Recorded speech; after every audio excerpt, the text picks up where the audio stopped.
All right, we will call this regular city commission meeting to order. We will begin, for the folks at home who don't have access to the agenda, by a reading of the agenda, approval of the agenda, invocation, pledge of allegiance. Then we'll have presentations with a 15-minute time limit. We will spotlight a business, Newberry Feed and Seed. We have a certificate of completion for the Institute of Municipal Officials to present to Commissioner Glanzer. And we'll move to citizens' announcements. Citizens' announcements at this point are 2-minute announcements. They're garage sales, events going on. They're the sort of notification kind of announcements. Then we'll move to our consent agenda, which has 3 items in it: the July 24, 2017 regular commission meeting minutes, August 8th, 2017 budget workshop minutes, and the invoices. Next, we'll move to public hearing and ordinances. We have item A as our 3rd quarterly budget review, Resolution 2017-19, a resolution to the City Commission of the City of Newberry, Florida, adopting amendments to the fiscal year 2016 to 2017 budget and providing for severability, conflicts, and an effective date. Item B is legislative public hearing and first reading of ordinance 2017-14, and ordinance amending ordinance 2016-08, providing consent for the entire corporate limits of the City of Newberry, Florida to be included in a non-ad valorem assessment for municipal service benefit unit created by Alachua County for the provision of solid waste management costs, providing conditions for the consent, providing that the consent is for 1 year, and providing an immediate effective date. We'll move on to our agenda items. Item A is a law enforcement update. Item B is interlocal agreement between the City of Newberry and Alachua County, providing for the creation of the Newberry Community Redevelopment Agency. Facility rentals. Item D is parental leave policy. Item E, we're actually going to move to the next meeting in August 28th, so you can strike through item E. The new item E will be Water Corporation of America agreement, the water billing audit. And then we'll move on to comments from city manager, city attorney, city clerk, commission, mayor, citizens, and finally meeting adjournment. Before we have a motion to approve the agenda, I'd just like to remind folks that we do need to keep the exits clear just for fire safety reasons. I also want to let folks know that we have brand new technology to utilize tonight. At the podium, we have a green light that will let you know your time is running and you can talk. We have a yellow light to let you know that you have 30 seconds. Oh, wonderful demonstration happening right now as we speak. And then finally, the red light will let you know that your time has expired, and we'd like you to wrap up your comments as quickly as possible at that point in time if you can. All right. Do I have a motion to approve the agenda as read? Second. I have a motion from Commissioner Gee, seconded by Commissioner Glanzer. Any other comments about the agenda as read? All those in favor signify by saying aye. Aye. Motion passes unanimously. We'd like to invite Pastor Petrucci. I know he's here. I saw. Oh, there you are, standing in the corner. Thank you, sir. Thank you for coming. I'm sure that we all feel like tonight is a good night for some spiritual guidance. Let's go to God in prayer. God, we thank you so much for bringing us all here together tonight. God, we thank you for all of your many blessings. God, sometimes when life is hectic, it's hard to see those blessings. It's easy to overlook them, but God, tonight we focus on them. We're so grateful for all that you've done for us. God, we're grateful to live in this amazing country where we get to enjoy the freedoms and the liberties that we enjoy on a daily basis. God, we thank you and we pray for those that are putting themselves in harm's way. Even as we speak to protect those liberties and those freedoms, we pray for the members of our military, that you would keep them safe and that you would bless them for their service. And God, in light of what's happening in our country and even on a local level, God, we pray for unity. We pray that you would bring us together as brothers and sisters in Christ. God, we pray that you would give wisdom to our elected officials tonight as they make decisions that guide and lead this great city. And God, we pray that in everything that we do, that we would honor and glorify you. And it's in Jesus' name we pray. Amen.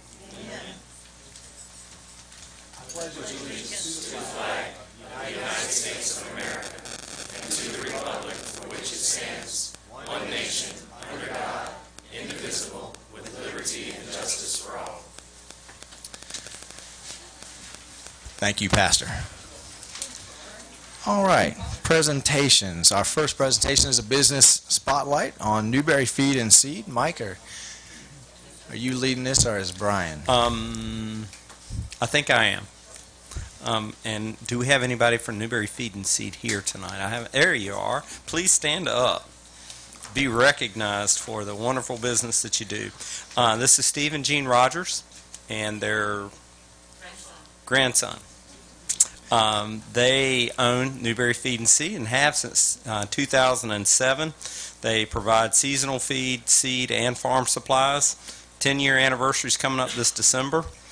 The Feed and Seed has been serving our community for over 20 years.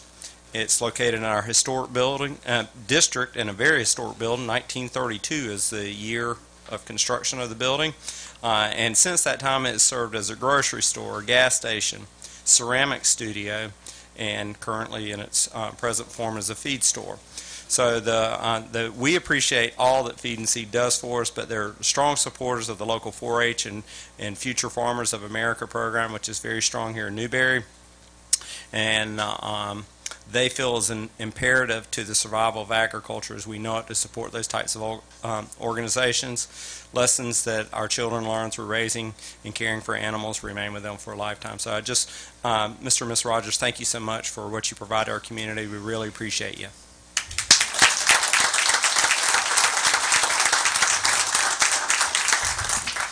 I always enjoy when we get to spotlight one of the businesses in town that helps the school so much, and the Newberry Feed and Seed has been right there helping our FFA program, and for many, many years we appreciate all that you do for Newberry. Thank you. And next up, we have a certificate of completion. There's a class that elected officials go to when they first become elected officials called EMU, right? EMO. I always mess that up. EMO, the Institute for Elected Municipal Officials.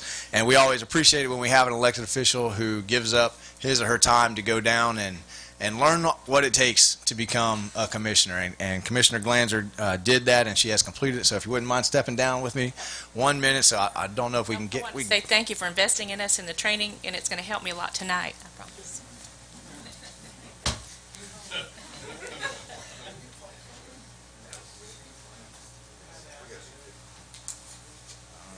Thank you so much. Thank you.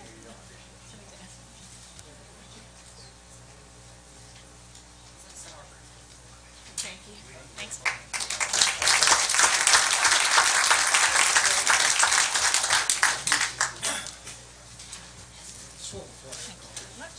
All right, and Miss Rosa Campbell, been volunteering up a storm at the MLK Center and has joined our staff at Newberry High School. Is coming on strong and is now a published author in our community. Did I miss any accolades, Miss Campbell? Now don't be shy. Let me know. Thank you so much, Mayor Jordan Marlowe. I am very tickled now, so I'm gonna gain my composure. Well, as one of the things I wanted to mention, I was going to mention before I mention good evening to all of my commissioners. Good evening. I am so sorry. The manager, the clerk, and the attorney, and everyone in here, I'm so sorry. It's your fault. Local library. The local library in Newberry has supported me tremendously. And I would like to just say thank you to the staff, openly and publicly. So this Saturday, an afternoon with Rosa Campbell, I have published my first children's book, and I'm looking to publish many more. And at 1 o'clock, if anyone is interested. Also, the upcoming events, and I'm a proud citizen of Newberry. I've been here 42 short years, and I have attended every school here in Newberry, and now it's just been a rewarding experience to join the staff at Newberry High School. And my concerns I have, and what I've been doing, because it's the passion, it's my heart, is to make sure at the Martin Luther King Center at 25515 Northwest 6th Avenue that the center remains open. I have diligently and will continue to volunteer, and if there's anyone in here tonight, you need my email address is rosa_clee@yahoo.com. We have a reading pal every Wednesday at 3:15 And we host Promise to You, who Mayor Bill Conrad at the time, he asked me, and I continue it on now, every Tuesday and Thursday at 6 p.m. Also, we will be having another clothes giveaway, which that was successful a couple weeks ago. And this on Saturday, September the 2nd from 10 to 1 at the Freddie Warmack Park, we will be hosting another clothing giveaway. Then last Saturday, August the 12th, my heart was just blessed beyond. Back to school event, we had bounce house, free food, backpack, supplies, giveaway for 40 children. And it was several organizations that combined and came together, and to show the unity, it was just a blessing. And I think that's it. But if you would like to volunteer to read with the kids on Wednesday, please come out at 3:15. And thank you so very much. Thank you, for ma'am, listening. for everything you're doing for Newberry. We appreciate Yes. it. Mr. McGehee, Commissioner McGehee. I've said it before, and I'm going to embarrass you some more or flatter you some more. But you know, Rosa and Jordan and I actually came up through the schools together, and you know, it really makes me feel good to know that we have someone like you out in the community doing the things that you do. I know that one of the issues, or one of the concerns that we had with the MLK Center was having the volunteers and having to actually pay people to run the programs, and you have taken it upon yourself, and I just wanted to commend you once again in front of all these people for the amount of work that you do, and I mean, it's amazing the amount. I don't know how you have enough time. You're kind of like Jordan. I mean, maybe y'all got something, you know, y'all got it figured out as far as how you manage time, but I don't see how either one of you do as much as you do. But I just want to commend you for what you do for this community. Thank you so much, Jason McGehee, my classmate. Class of 1994.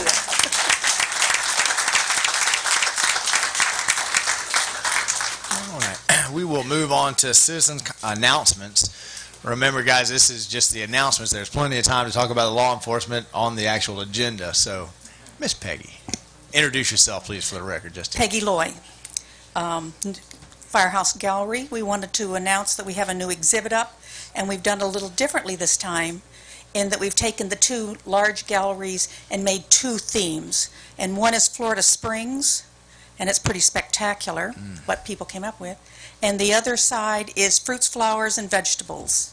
So we have two new exhibits, and we are inviting everyone out this Friday, the 18th, 6 to 8, for the reception, where we'll have food and beverage, and everybody is welcome. Thank you. Miss Peggy, do you have any tickets left for the Little Red Schoolhouse raffle? Yeah, I do. There's a lot of folks here tonight, so you might be able to, if you let folks know that they're... I couldn't get over there because of the train, but maybe I'll run out. Let's see what's coming up. Maybe I'll run out when y'all are doing the... Thank you. Any other citizen announcements tonight? Welcome, Mr. Day. Thank you, Mr. Mayor, Commissioners. Thank you for time. Thank you for your time. I'm Marlon Day, Library Manager at the Newberry Branch Library, Chippewa County Library District. I'd like to tell you about two very exciting programs that are coming up soon at the library. The first is Look Up to the Stars. This is a national touring astronomy program. This program is going to be on August 28th at 6 p.m., 2 weeks from tonight. So I know y'all have a reason not to be there, but everybody else can join us that night. The second program that we're really excited about, and I hope that we have a really good turnout, is going to be on September the 5th. We have a professional wrestler, Son of Havoc, is going to be appearing with Fest Wrestling's promoter, Tony Weinbender. It's going to be on September the 5th, the day after Labor Day, at 6 p.m. Matt Cross, who is Son of Havoc, he's going to be there, and he's appeared on MTV's Lucha Underground. So I'd like to take a moment and invite everybody to stop by the library, peruse our collections, enjoy our programs. If there's anything we could do to help you out, please let us know. Any questions? Thank you, Mr. Day. Any questions for Mr. Day? Thank you, sir. We appreciate it. Good luck with all you're doing.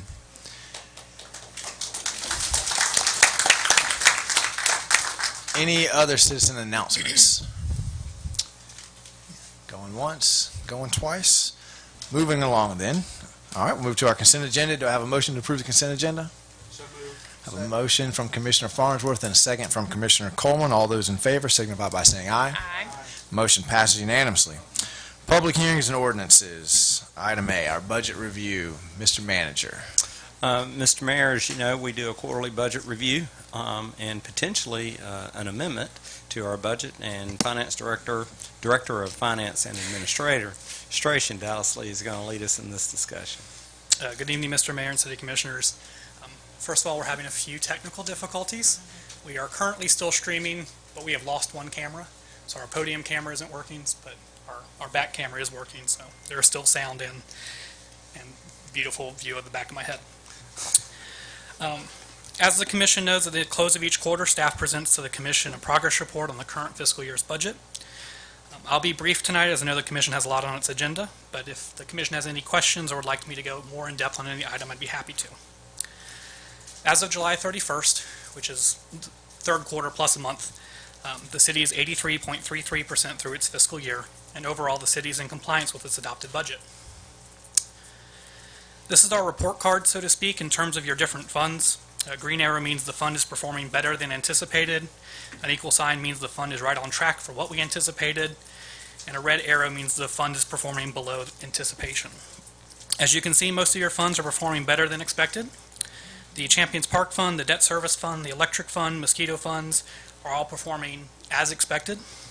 And unfortunately, the only fund that is performing below expectations is my own fund for billing and customer service. This is mainly due to costs that were related to Hurricane Hermine. Although Hermine was almost a year ago, we still have not received FEMA funding. So we have some costs that relate to that haven't been funded by the government, the federal government. And also due to the cost of temporary staffing for an employee who was out on extended medical leave. In your general fund, this pie chart shows your general fund revenues. As you can see, as always, the majority of your revenue comes from local taxes, which include primarily your property tax, but also local public service tax and communication services tax. Your next largest chunk of revenue is charges for service, which is mostly solid waste collection fees and the fire assessment. This table shows the same information, but shows you the numbers behind that chart. Overall, the general fund revenues are performing as expected or better than expected, and we are at 89.1% of the budgeted amount. In your general fund expenses, as always, the City Commission spends the majority of its funds on public safety, which are primarily your fire department and law enforcement services. The second largest chunk of expenditures is general government, which is made up of a variety of departments, including yourselves, the city manager, city clerk, city attorney, and other administrative departments such as finance, HR, facilities, planning, etc. In third place for expenditures, we have transportation, public works, and culture and recreation tied. And again, this chart just shows you the numbers behind the previous chart. Overall, expenses are at 79.2% of the budgeted amount, and all cost centers are at or below benchmark. The Capital Improvement Fund, which was created for the addition to the fire station, is on target. The debt service funds are performing as projected. In the budget amendment that will be at the end of this presentation, staff is requesting an amendment to account for the proceeds from the county for the payoff of the Champions Park bond. In the Champions Park Special Revenue Fund, we are on target with collections and expenses, and the Wild Spaces Fund is also on target. We have dispersed some of our Wild Spaces funding to begin the multi-purpose field projects at Easton. In Diamond Sports Park, the fund is performing better than anticipated, and at the end of the period, the fund is showing a surplus of revenues over expenditures of about $14,000. In your electric fund, we're performing a little bit lower than expected, but it's nothing to be worried about. Fiscal year to date, the fund has operating revenues under operating expenditures. However, we anticipate as the summer moves forward, we have increased sales due to the use of air conditioners. And the Commission did budget for expenditures to be in excess of revenues this year to utilize fund balance to purchase capital assets. So far this year, the electric fund has invested $258,000 into capital assets. The water and wastewater fund is performing better than expected. The water utility is performing much better than expected, and the wastewater utility is on target. The water fund performing better than expected is related to some positions that were not filled during the year. And there's more detail on all of these funds listed in your commission packet. This is the commission's current long-term debt. As you can see, currently we have $6.2 million in outstanding debt, the majority of which being the Champions Park bonds. We have 2 more debt service payments this year, and a third when we move forward with the Champions Park payoff. In your budget amendment, the general fund amendments are summarized on the budget adjustment summary in your packet. Again, we have not used contingency funds in this budget adjustment. In the general fund, we are increasing tax revenue based on actual receipts, and we're offsetting that increase with expenses for a couple of unforeseen issues, such as an employee payout, ongoing litigation expenses, and the payment of our deductible to our insurance carrier, and then an AC replacement out of Easton. The remainder of the funds we're using to enhance the AV in this room, actually. We propose no enterprise fund amendments, and then in your debt service funds and your Champions Park funds, we're having an amendment to account for the revenue from the county and the payoff of the Champions Park bonds. And in my STAT internal service fund, as I mentioned, we've had unexpected expenses, so there's an amendment to appropriate that funding. Are there any questions? Commissioner McGehee? So we have an air conditioner that went out at Easton. That is my understanding. That's how old Pretty is new. that? How old is that building? It just seems 9 10, years. 11 years. Okay. All right. Okay. 9 to 11 is the. All right. Any other questions about the amendment in front of us? Mr. Mayor, if you'd like, I'll go ahead and read resolution. Resolution number 2017-19, a resolution of the City Commission of the City of Newberry, Florida, adopting amendments to the fiscal year 2016-2017 budget and providing for severability, conflicts, and effective date. The appropriate motion is to pass Resolution 2017-19 upon reading by title only. Do I hear such a motion? Second. Motion by Commissioner McGee and a second by Commissioner Glanzer. Is there any public comment on our third quarterly budget review? Seeing none, all those in favor signify by saying aye. Aye.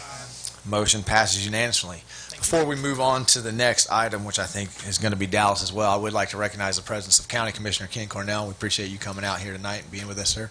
And Vice Mayor from the City of High Springs, Jason Evans, we appreciate you coming out tonight and being here with us as well. I'm especially glad that Commissioner Cornell can be here to see Newberry once again, hopefully, do our fair share to pay our fair way in the county. So with that, go ahead, Dallas. Mr. Mayor, the ordinance before you is an ordinance requested by Alachua County to provide authorization to continue the levying of a municipal services benefit unit for the purpose of providing solid waste services to the City of Newberry. The MSBU for residential customers and all customers actually has not changed this year, and the residential rate has stayed the same for the last 2 years. And the current rate is $16.47 per resident per year. And there is staff from the county here to make a presentation if the commission wishes. Mr. Mayor, the staff from the county is Patrick Irby with Alachua County Public Works. He's available if you have questions. Okay. Does the commission have any more questions? This is kind of a housekeeping item. It comes before us each year. Does anybody have any questions about it? Okay. Does anyone in the audience have any questions or comments about the MSBU for solid waste management? This keeps the dumps open and available to everyone in the county, so you can use them instead of the dirt road that's right down the road. All right. Hearing no comment, do we need a motion? Mr. Mayor, Yes. I will go ahead and read this as ordinance number 2017-14, an ordinance amending ordinance 2016-08, providing consent for the entire corporate limits of the City of Newberry, Florida to be included in a non-ad valorem assessment for municipal service benefit unit created by Alachua County for the provision of solid waste management costs, providing conditions for the consent, providing that the consent is for 1 year, and providing an immediate effective date. The appropriate motion is to pass ordinance number 2017-14 upon its reading by title only. Do I hear such a motion? Motion by Commissioner Coleman and a second by Commissioner Farnsworth. We've already asked for public comment, so we'll move right on. All those in favor signify by saying aye. Aye. Motion passes unanimously. Thank you. Thank you, Dallas. We will now move on to our agenda items. The first item is item A, the law enforcement update. Before we begin, I'd like to read a statement into the record, if I might. So before we start deliberating on this item, I'd like to issue some public apologies. First, to the City of High Springs, their commission, Chief DeCourcy in particular, and the officers and the families of the officers of High Springs Police Department. And finally, I would like to issue an apology to Sheriff Darnell as well. When we started negotiating the renewal of this contract for police services, it quickly became clear that the sheriff's initial request of 19% could cause us to face the possibility that we simply wouldn't be able to afford police services in and for the city of Newberry. Faced with that possibility, our staff was tasked to bring the commission options so that we would not find ourselves without any services at all in the city of Newberry. The City of High Springs entered into this situation out of their compassion for the circumstance that the city of Newberry was in. Therefore, they deserve no less than our respect and gratitude for that willingness. And it is my deepest regret that Chief DeCourcy and his officers have been the subject of unfair, untrue, and unwarranted attacks on our social media forums. When I was first made aware of the potential for this option, I did some research on the High Springs Police Department and on Chief DeCourcy in particular. I spoke with many veterans in the field, as I readily admit I'm not an expert. And sir, rarely have I heard anyone spoken of with such respect. You've earned a reputation in law enforcement for professionalism, integrity, intelligence, and honesty. And so from the bottom of my heart, I would like to apologize for any and every comment that questioned your department. I know from personal experience, as I'm sure that each elected official up here, and the sheriff as an elected official knows as well, that when you are ridiculed publicly, it is generally your family that takes it the hardest. So please, Chief, express my deepest regrets and apologies to your officers and their families. It was never my wish to put them through any more heartache than being married to a law enforcement officer must already bring. I also would like to apologize to the sheriff on behalf of myself and the commission. I know she's an elected official and she understands how harsh and sometimes mean-spirited some people can be when talking about elected officials, but hurtful comments on social media are not productive and they're not conducive to a productive environment. This board doesn't condone it, and it is an unfortunate part of our society. I would like to repeat again that I have nothing but respect for the men and women of ASO. The sheriff has provided Newberry with excellent service for many years. We have worked together well, and I am sure that if the commission chooses, we can continue to professionally work together in the future. I appreciate everything that you and your officers have done for our town, and I apologize that you have been subjected to the types of comments that you have. I'm sorry this conversation has brought out behavior in some Newberry residents and many non-Newberry residents that doesn't meet this commission's measure for an appropriate level of decorum. Simply put, we would not have both of these proposals in front of us if the City of Newberry staff and the City of Newberry Commission did not have the utmost faith in either ASO or the High Springs Police Department to conduct themselves professionally and effectively in whatever capacity they are asked to perform.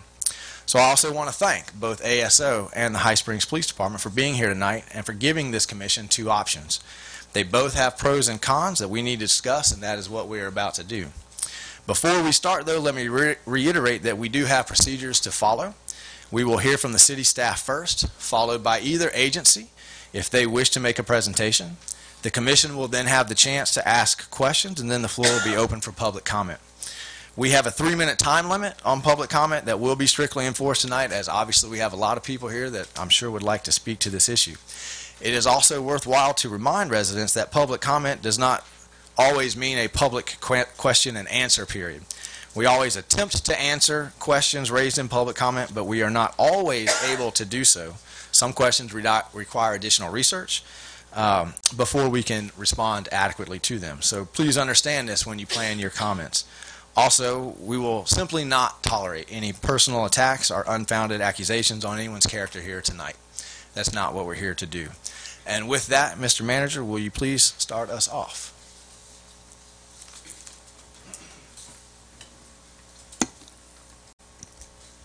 I'm on time limit as well.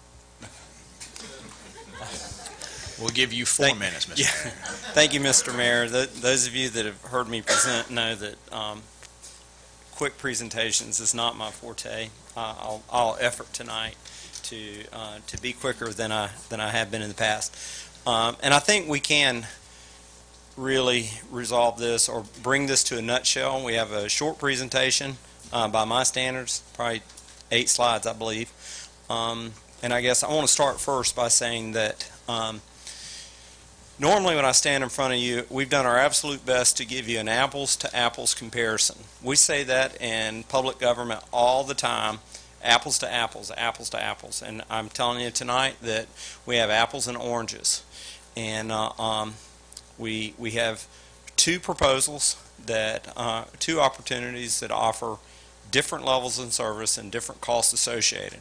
So for me, this is a decision by the city to determine which level of service best suits us and which cost best suits us. It's not about a particularly agency whatsoever, in my opinion. I think both agencies are outstanding agencies and capable of providing outstanding service in Newberry. So with that, I'll kind of launch in to a brief presentation on law enforcement services. Just by way of background, up until last October, we received our law enforcement services through Alachua County Sheriff's Office via the Alachua County MSTU for law enforcement.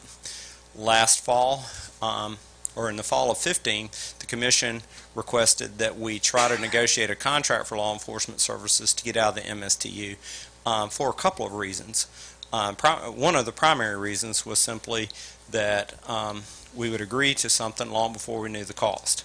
And 2, we felt like that we wanted a little more say in what the cost was for the value of the services that were, for the schedule of services that were being provided. And at the time, the Commission just straight up asked, can we get cafeteria style choices? Can we just choose one level of service and not a full palette of service? So in fall of 2015, your staff and the sheriff embarked on that conversation. In October 1st, 2016, we began the current contract for law enforcement services.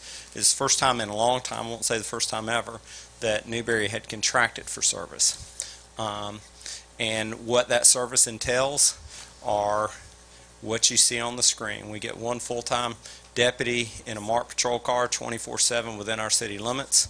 We get, he's reading it out loud to you folks, so he'll read that word for word, since that font color is a little hard to see. Also, I meant to ask this before. If we have any elderly people who are standing in the back and need to have a seat, is there anybody back there that looks like they really need to be sitting down? I can't see everybody in there, but I'm sure we can find another chair back there if we need to. All right, you'll give us a wave if you need it. Yeah. Thank you, Mr. Mayor.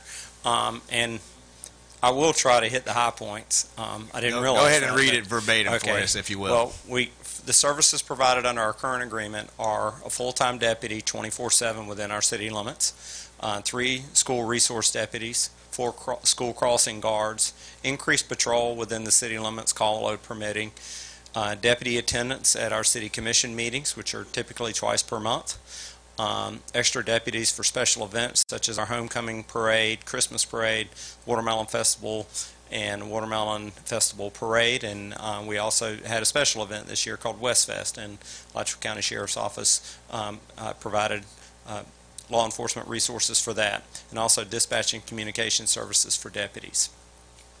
And report hazardous conditions. Those are non-law enforcement type conditions. Those are potholes in streets, and there's a tree down on a highway, those types of reports that they make. So the terms, the current contract also calls for quarterly and annual reporting, crimes reports, at an annual cost of this year, $740,000. And it was a 1-year term beginning October the 1st, 2016 and extending till September the 30th, 2017, which is coming up pretty quick. The termination clause is, this has got some unique language in there that calls for an automatic extension of 120 days, which would be to January the 28th of 2018, if the parties do not provide 270 days notice of an intent to terminate. And in this case, neither party did provide notice of an intent to terminate. So continuing with the background, that in December of 2016, the City Commission directed staff to negotiate an extension of the Law and Services Agreement. That was discussed in a City Commission meeting, and we were given direction. So beginning in January and extending through July, we negotiated with the Alachua County Sheriff's Office for enhanced law enforcement services, SROs, school resource deputies, and school crossing guard services. In May 2017, staff also, in an attempt, well, for two primary reasons. Staff was looking at a rather steep increase in the cost for law enforcement services and felt like that was going to provide some severe budget constraints when we moved into the budget season, which staff didn't have a response for.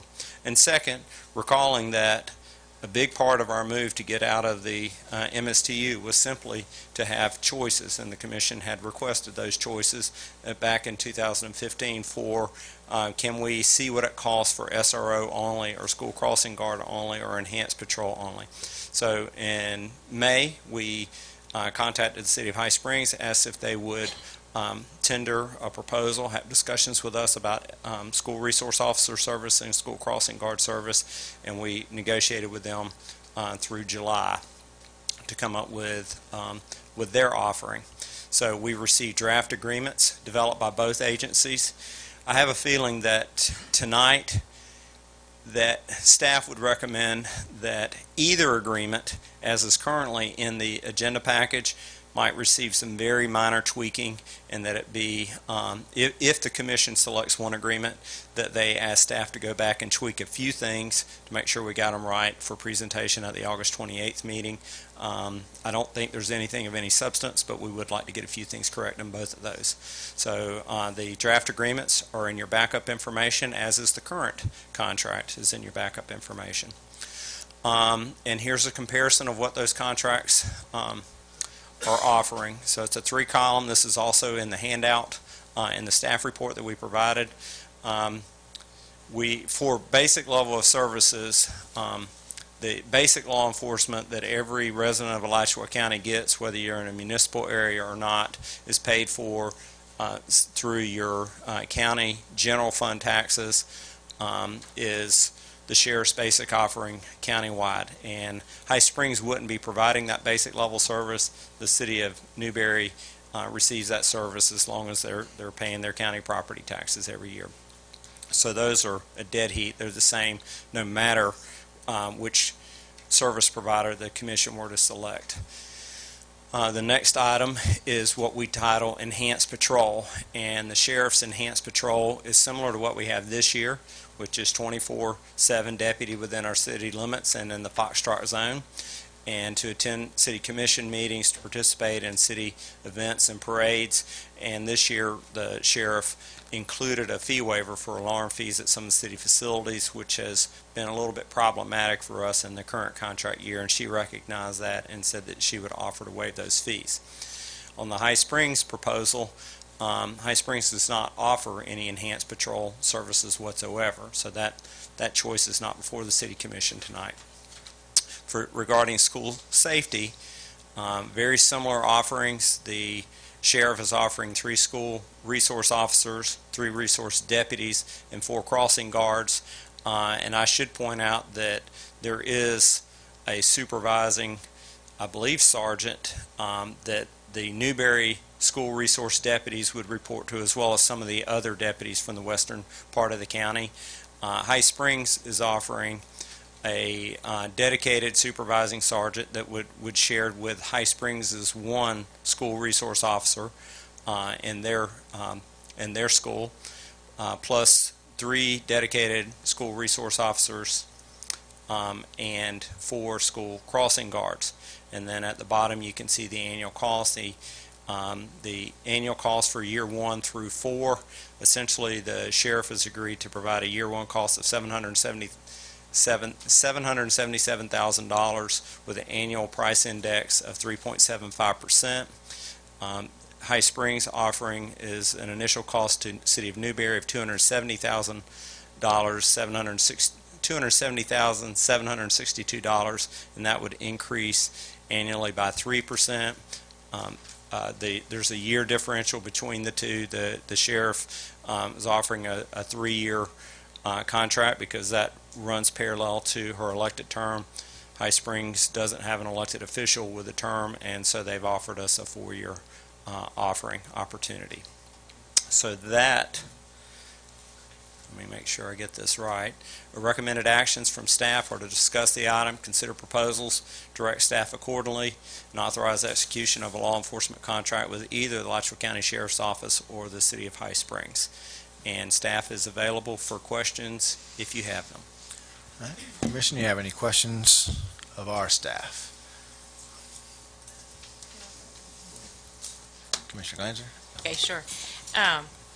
One of the things that was on the handout we got just when we walked in was the fact that the county would be subsidizing Newberry because we're not in the MSU or in the contract. So would the county actually be subsidizing Newberry for law enforcement services without the contract? If I understand your question, would unincorporated Alachua County be subsidizing Newberry? No, ma'am, not in my opinion. The way that I see the request from the City of Newberry's commission is that if we don't enter into a law enforcement services contract with Alachua County Sheriff's Office, that we would expect the same level of service from the Sheriff's Office as other cities with municipal police forces get. Which cities are those? Alachua, High Springs, and Gainesville have municipal police forces that offer enhanced services, but the Sheriff's Office still continues to provide basic level law enforcement services to those communities as well. And my understanding from this board is that we would accept the basic level of services and ask no more. I got a couple more. Okay. And how would we cover the city? How would the city cover the parades and special events? I mean, we still need deputies for that. We likely would need law enforcement. So it's our understanding, and in all honesty, we haven't vetted that out as well. But the sheriff offers patrol officers at a rental rate and an hourly rate for special events, and we are planning into our upcoming budget as we propose. Or as we develop competing budgets right now. We have parallel budgets. One, if the commission decides for school resource officers only that High Springs is offering, and one, if we go for a full suite of law enforcement services that the Sheriff's Office is offering. In the school resource officer only proposed budget, we are including funding. We propose to include funding in case we need to contract for services, say law enforcement services at city commission meetings, or if we wanted the sheriff's office to participate in one of our parades, that we would of course pay for those services. Thank you. Commissioner Coleman, did you have a follow-up question? She stole my thunder. That's it. And I got the answer. So. All right. Any other commissioners have any other questions of our staff? Commissioner Glenn, you got one more? I do. I'm go sorry. right ahead. Actually, I have a few more. But, in the future, because the only thing that was missing on that one slide, the difference in the services was, of course, patrolling the area. At what point in the future could we, or is it possible to contract with High Springs to do that? I guess we can't do it because we're not contiguous. Can you explain that for the citizens? The state law is very specific about how municipalities can provide law enforcement services for one another, and currently those criteria haven't been realized. And so, staff's current read is that the High Springs is not in a position, nor Gainesville, nor Alachua is in a position to offer us law enforcement services within our corporate limits. Okay, thank you. And then one more hot potato is what happens if, all else fails tonight, which I don't think it will, but that one clause that says we could extend it 120 days, how does that affect our budget and the county's budget? I mean, how would we do that, physically? Staff's read, this is staff, not legal staff. I won't speak for the city attorney's office. Staff's read is that the 120-day extension happens automatically if neither party provides notice, and in this instance, neither party provided notice. So my opinion is that the contract automatically extends to January the 28th, but luckily for all of us in the room, I'm not the final determiner of those things. But regardless, we can put together a budget to mirror what's actually going to happen. As we go through tonight, things are going to shake out about where we're going with that, and we will be able to budget for whatever scenario occurs after tonight. Okay, thank you. That's all I have. Commissioner Farnsworth.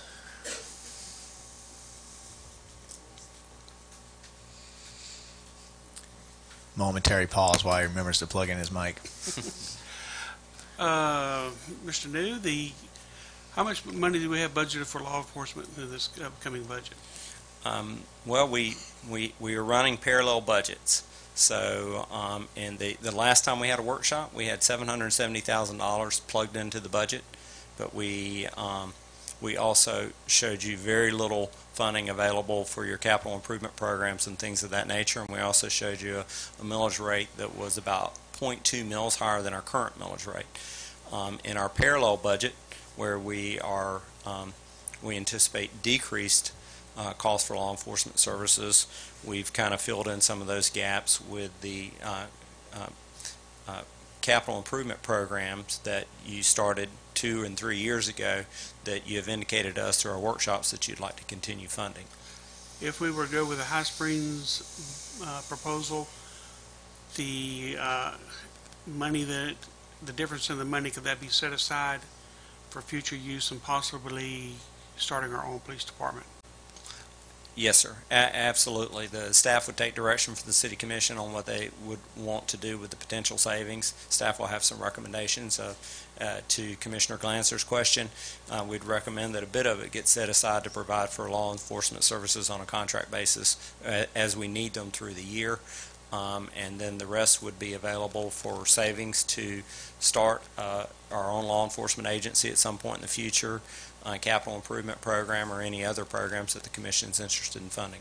Do you have, off the top of your head, an idea how much a startup cost would be for a police department? Startup cost, I don't think we have a firm grasp on that, but staff would propose that we would levelize our startup costs by financing the big heavy load, so that we end up with a levelized 1 to 5 year or 1 to 10 year startup. So I think that it is fair to say that we likely wouldn't be able to run a professional agency for less than $1.3 million. I think Chief DeCourcy would know that. Can I get a head nod? 1.3 is getting kind of slim. And I think the $1.5 million mark is probably where we're starting to provide the professionalism that the folks of Newberry have come to expect and appreciate. And we could go up from there, just depending on the level of service that we want to provide. Do you know of any state grants or funding that can be used to start up a police department?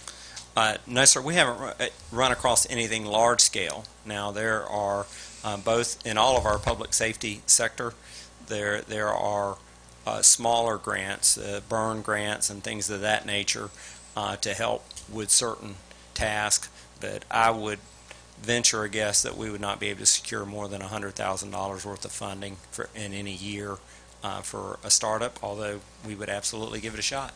All right, thank you. If the Commission remembers, I did ask for us to hold a workshop on what it would actually take to start a police force, but I gave our city staff until after the budget season because they're a little busy right now to do that. So I know we have a whole lot of numbers floating around in the community, and we all have kind of a ballpark figure, but until we get to that workshop where we actually have actual figures attached to different levels of service, it's difficult to have a productive conversation about what it would actually take to have a police agency. Any more questions of our staff from the Commission? Commissioner McGehee. What are we looking at as far as reduction in taxable values? I know that we took a pretty big hit. Let me defer to Dallas. The certified cost that came from the property appraiser was what percent depreciation from our current? About a 4% decrease is what the property appraiser certified. Okay. Any other questions? Mike, have you reached out to the sheriff's legal staff and reviewed the calls for the 120 days to get their read on that? I did not reach out to the sheriff's legal staff. I think the city attorney likely did. I did discuss it very briefly with Sheriff Darnell and some of her staff to make them aware primarily. While I was familiar with the contract, it was writing up the staff report for tonight's meeting that I ran across that 120-day clause and realized that what it actually said was different from what I recalled it was saying. And so I just, as a matter of courtesy, tried to let everybody know that, hey, we're seeing this clause and want to make sure that everybody's aware of it and get some feedback on how they think it fits our situation. Scott, did you guys reach out to the sheriff's legal staff and review that so that we're all on the same page before we go much further? Mr. Mayor, I did. First of all, I didn't say hi to Cindy on the way in. Cindy Wygant is the sheriff's general counsel, and of course we've had a very long-term and beneficial legal colleague arrangement, and we continue to do so even in the context of where we're at here today. And I certainly wouldn't want to put any words in her voice as to what her opinion is to the sheriff with regard to clause 16 or paragraph 16, and it has language that's not typical in these kind of agreements as to the extension and as to the termination of the agreement. So there is language that's a little out of ordinary here. Let me talk to the practical side of it first, and then we can certainly talk about the legal side. The sheriff is interested, and she's here tonight to reach an agreement for law enforcement services and a continuation of the services that are already provided per our existing contract. That's what her provision is. In my discussions with Ms. Wygant, the position the sheriff has said is that, look, if the city is going to go in a different direction, there's a lot of services that our sheriff has to provide to our county. She has to run a jail. We have one of the largest geographic counties in the state, and there's a lot of services she provides to the rest of the county. It would be her preference to not provide services to the city under the agreement beyond the September 30th date if the city decides to go with High Springs. So that is my understanding of the sheriff's position with regard to the agreement. From a practical side, if the parties can't decide what that clause 16 means, and if we're in disagreement on one another, the one side suing the other or trying to enforce that provision of the agreement becomes somewhat impractical, because just from a timing standpoint, we're probably in front of a judge by the time the 120 days is over. And I don't know how you go in and enjoin somebody to provide services under a contract, even if we won. It just is almost an untenable position from a legal standpoint. And so from a practical side, even if we wanted to enforce that, if we believe that that is where we need to be, it becomes a very difficult thing to enforce. So from that standpoint, we can have a reading. I think the contract does provide for the 120 days. And the question is there adequate termination, or has there been termination of the existing agreement to end on September 30th? And we could fight out over that issue, I think, legally until the cows come home, and we don't really get much of anywhere. So from that standpoint, my understanding is we need to be prepared for this. Should we decide to go to High Springs for these services, we should be prepared to commence those services as of October 1st and move forward on that basis. That would be the idea, I think, that we're looking at. Now, I know Chief Discorsi is having to gear up very quickly. City of High Springs would be gearing up very quickly, as would our city if we decide to do that. And obviously October 1st is not far away. So So that's the level of my discussion with Attorney Wygant and where our nature of our agreement is. Now, having said all that, I think we can get there copacetically. Obviously, we can agree to anything. We can agree to a slight extension with the sheriff, perhaps, if the sheriff deems that is appropriate. If High Springs is amenable to that, you know, we're in contention here with a lot of different moving parts and different parties, and certainly we can agree to anything, and obviously we want to try to make this transition whichever way we go in the most copacetic fashion we can, because we're talking about the delivery of services in the most fundamental area that local governments provide, which is police protection and fire protection. That's your starting point for services. So, you know, we can agree to anything, and my anticipation is between our offices, we will be able to achieve that, in my view.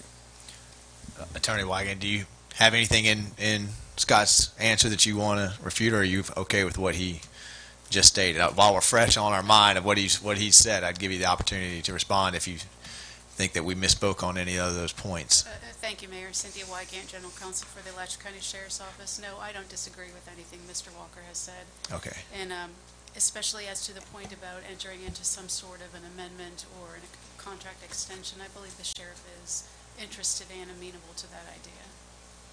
Okay. Okay. What is it? Manager's back on the dais, so I'm assuming that means no more questions for him. Or I'd be happy to move back. No, that's all right. We'll let you off the hot seat. Would either agency like the opportunity to make a presentation or say anything to us? Welcome, Madam Sheriff. Thank you, Mr. Mayor, members of the Commission. Sadie Darnell, Sheriff of Alachua County. I would like to ask that the Commission give time to Board of County Chair Ken Cornell. The offer came up last week during a Board of County Commission meeting that they asked if I would be interested to have the Board of County Commission represented here tonight, and it was a unanimous decision that they wanted to, and I agreed. I find it would be helpful, and so if I could defer initially my time, I'd like to make more comments, but to have Chair Cornell come up and be able to address the Commission. We'd be honored. Commissioner Cornell, welcome Thank to you, Mr. Newberry Mayor. once again. You've been Thank coming you, out here quite a lot. Yeah, well, it's my pleasure to be here. I love it out here, especially the barbecue. So, honorable commissioners, Mr. Mayor, and really the public, I'm here really to take responsibility. I know there may be some misunderstanding in some communication between the sheriff's office and perhaps the mayor or the commission, and back from the mayor back to the sheriff's office with regard to some timing.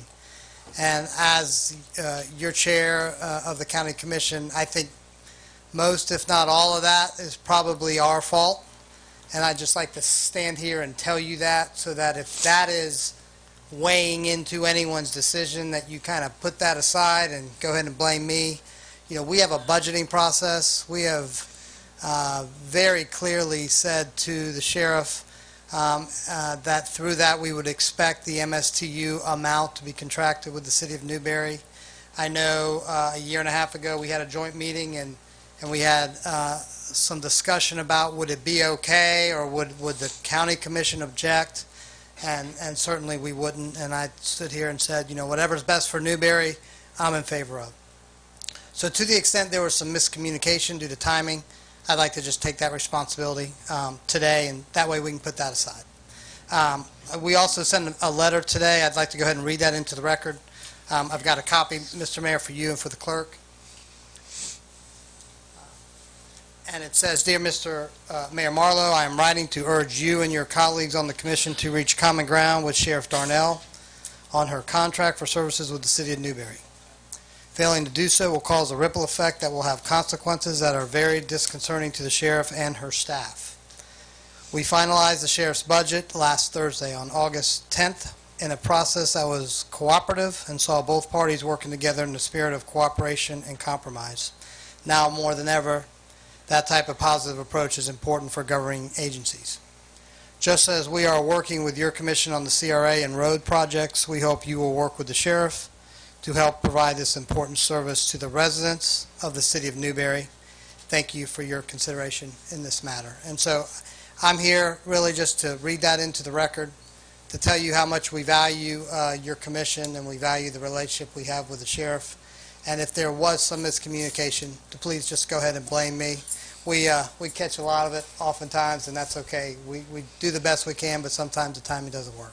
So thank you, Mr. Mayor. Well, thank you for coming out tonight, and thank you for that comment, because I know one of the most frequent questions that I have attempted to field in this process is, how did we get into August and not have this resolved? And we as the city manager read the timeline, this has been a lengthy negotiation process. So thank you for shedding some light on what was potentially some of the reasons for the delay and got us to this 11th hour where we're kind of under a crunch. So Yeah, and just for the public's benefit, we don't get the tentative budget from our manager until the June, July timeframe. We spend July and the better part of August deliberating that budget, and we will be voting on that in September. And so as a circumstance of timing, we are certainly to blame for any miscommunication. thank you. Sheriff Donnell, did you have further comments to make? I do, Mr. Mayor, members of the commission, and first I want to thank you all for the efforts and working toward an agreement. I want to make sure that everyone knows in this room who may be watching, especially my staff, the men and women at the Alachua County Sheriff's Office know how much I value the relationship that we have had for almost a decade with the city of Newberry. It has worked out very well. It's somewhat puzzling to me to find out why there's, kind of this back and forth and, not the open arms of accepting a continuation of the contract, because I think we have performed admirably, professionally, and in the best spirit of developing a relationship with the city of Newberry. I'm here tonight to encourage each of you in your individual vote to continue this contract with the amount of $777,000 for the cost of services. I want to make sure that you each understand that this is the amount that the city of Newberry, Manager New, brought forth when we last met on July 12th at the Little Red Schoolhouse, and he was representing, as I understand it, he was representing each of you in the negotiations. His offer from the city of Newberry was for that amount, $777,000. When you look at the current year's amount of $740,000, it is indeed a 5% increase. The 5% increase in most of our minds with the state of the economy, inflation, and costs that will increase is a nominal increase, and I believe it is fair, I believe it is reasonable, and I truly believe it is in the best interest of the city of Newberry to continue with this contract. I don't know much more of what I can say. I can go through the historical, I can go through kind of the point-by-point deliberations of some misinformation that has been circulated. Mayor Marlowe, I do appreciate your apology to the City of High Springs and the High Springs Police Department and to me and the Alachua County Sheriff's Office. I would not want anyone to have any doubt that we have a contentious relationship or a relationship that even because of these discussions has been strained. We work together and have for well over a decade, and we're proud of that, and we want that to continue. And there's nothing more than what our community needs, whether it's the city of Newberry or the county of Alachua County or the state of Florida, is for us to come together and be united in a civil process of working together, looking out for the best interest of property, but more importantly, the personal safety of everyone with whom we come into contact. And I believe we have done that. We have done that well. I believe the cost to be, like I said, nominal. I am very much at peace with the decision and the process and how we have conducted ourselves. So truly the decision is up to you. I don't know if it's a difficult decision individually. Collectively it must be. I ask that you listen, and I'm sure you have listened to your residents and the business owners here. I'm neutral as far as this goes. I can't say I'm neutral. I want this contract to continue. I want us to be able to continue to provide services, and I want to continue to work always with the city of High Springs and the other municipalities in Alachua County. We are one county, and we have one mission, and that is to serve our citizens. So I'm not neutral. I do want it to continue, and but ultimately the decision is yours as a collective body. So with that, I'll be happy to answer any questions. Does the commission have any questions for Sheriff Darnell? I just have a comment. It has nothing to do with how much we just love I love the sheriff's department. I mean, I do, and it has Thank nothing you. to do with any of that. And I think when it came down to the money, was a big deal. You say what caused this. That's probably what caught our attention. $500,000, and so I think that's what we're deliberating about tonight. But we really appreciate your professionalism and your care and love for our city. Commissioner Glanzer, I appreciate that, and I recognize it's a business decision. I recognize that's a component of it. I just would hate to see the level that we have been able to establish here with the city of Newberry discontinue. But if that's your decision, no hard feelings. We're going to continue to serve you all in the ways that we are best able. So I do not see it as a personal decision, as I see it as a business decision, but I also feel the need to represent my agency and to clear up any misconception that might be out there in the public that there's any animosity or division in what we've been able to do, or any thought that it's been devalued. So thank you. Any other questions? Any other questions for Sheriff? Commissioner McGehee. I appreciate you coming here tonight. I would beg to differ a slight bit, though, on the fact that there's no division, because I know of 2 active officers that took shots at my city, and I don't appreciate that. And I know that you can't control everyone and what they say. I understand that, but some of the things that were said by at least one of the officers, mocking one of our citizens. They said a couple of things. I've got screenshots. I mean, one of them was actually taken down, but that just really ate at me, because I really care for this city, and I really appreciate what your men and women do. I have many friends that are officers, and just to see that kind of stuff, and like Mayor Marlowe said, social media it's the devil. It is a cancer when it comes to negotiations and stuff like that, especially whenever it gets played out in public. But I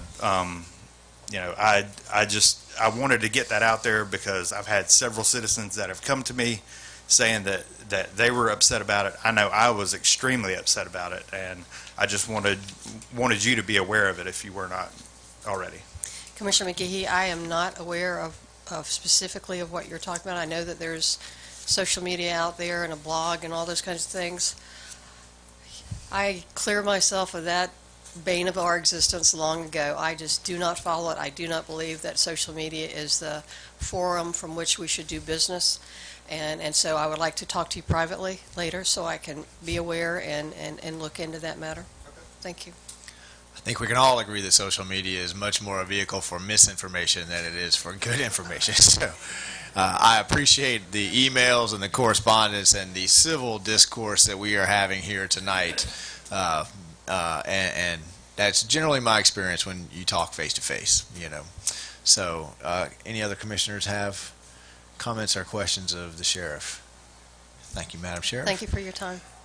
Realizing that High Springs and ASO are not in competition here, that you guys are simply here to say you can give us a service if we need the service. Do you have anybody here that'd like to make a comment tonight, or are you just here to watch? Yes? All right.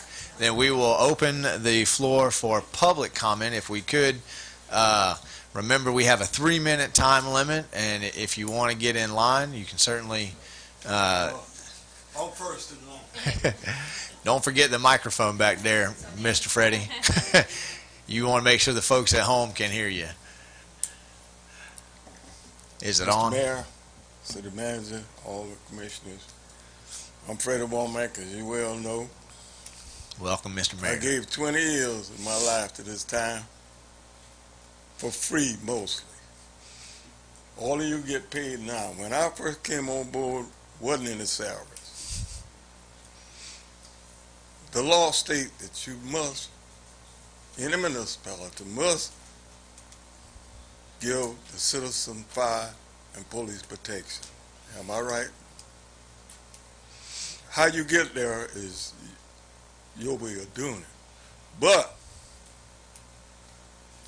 I've learned all my life, if it ain't broke, don't try to fix it. And that's what you all are trying to do now, trying to fix something that's not broken because of a few lousy dollars that the citizens pay for. And nothing against High Spring Police Department, but they don't have the force to take care of High Spring. How they gonna take 46 square more miles on, but hiring personnel and the whole 9 yards. So you need I understand. We need to be able to hear Mr. Fred. Take a step back. And that was a good question, Ma'am Marlowe, you made about you started in February and haven't gotten to the end yet. You know why? You started wrong. You should have got the citizens involved from the beginning. And I guarantee you, all these people wouldn't be here tonight opposing and disapproving of what you're doing. So I'm saying, it's not broke. Don't try to fix it. Stay with the sheriff, and another year you might have some alternative, but don't tear it apart. Thank you. Thank you, sir. Next. My name's Todd Kelly, and I'm also a Newberry resident, but I'm here I've got 2 children in elementary school and middle school here, and I know Chief DeCourcy, there couldn't be a better man, without a doubt, and this isn't about High Springs or versus ASO. I don't have any doubt that they could provide school resource officers to the school. Without the enhanced services, though, there's a lot of people that live in Newberry because of the way it is. And I don't think you could replace the knowledge that he just spoke of. When I pick up the phone, or if I'm at work and my wife calls 911 and I see High Springs pull in, I don't live in High Springs. I live in Newberry. And I don't want to see High Springs pull in my driveway. That's why I'm in Newberry. And I'm just speaking for myself personally. I won't live in Newberry if that's the way it's going to be. I don't know how else to say it. But if it ain't broke, don't fix it, just like he said. I'm trying to think of the other points I had. As far as the social media stuff, I mean, that's disgusting. And I think he hit a nail on the head. Had it been involving the citizens first and not these, keyboard warriors that want to start fights and pick at people and cause those sort of reactions, this wouldn't be occurring. Half the people that were commenting on that stuff just want to cause an uproar and see some sort of dispute happen over the internet or wherever else. So I would just urge you to side with the sheriff in this and find a common ground. And my other question is, where does it end? If we can go cheaper with High Springs, maybe the citizens will find a way that we can go cheaper with commissioners and cheaper with the mayor. Maybe we can underbid all of y'all. But where does it stop? And I don't mean that in a rude way, but it's a point. It's where do we stop with underbidding?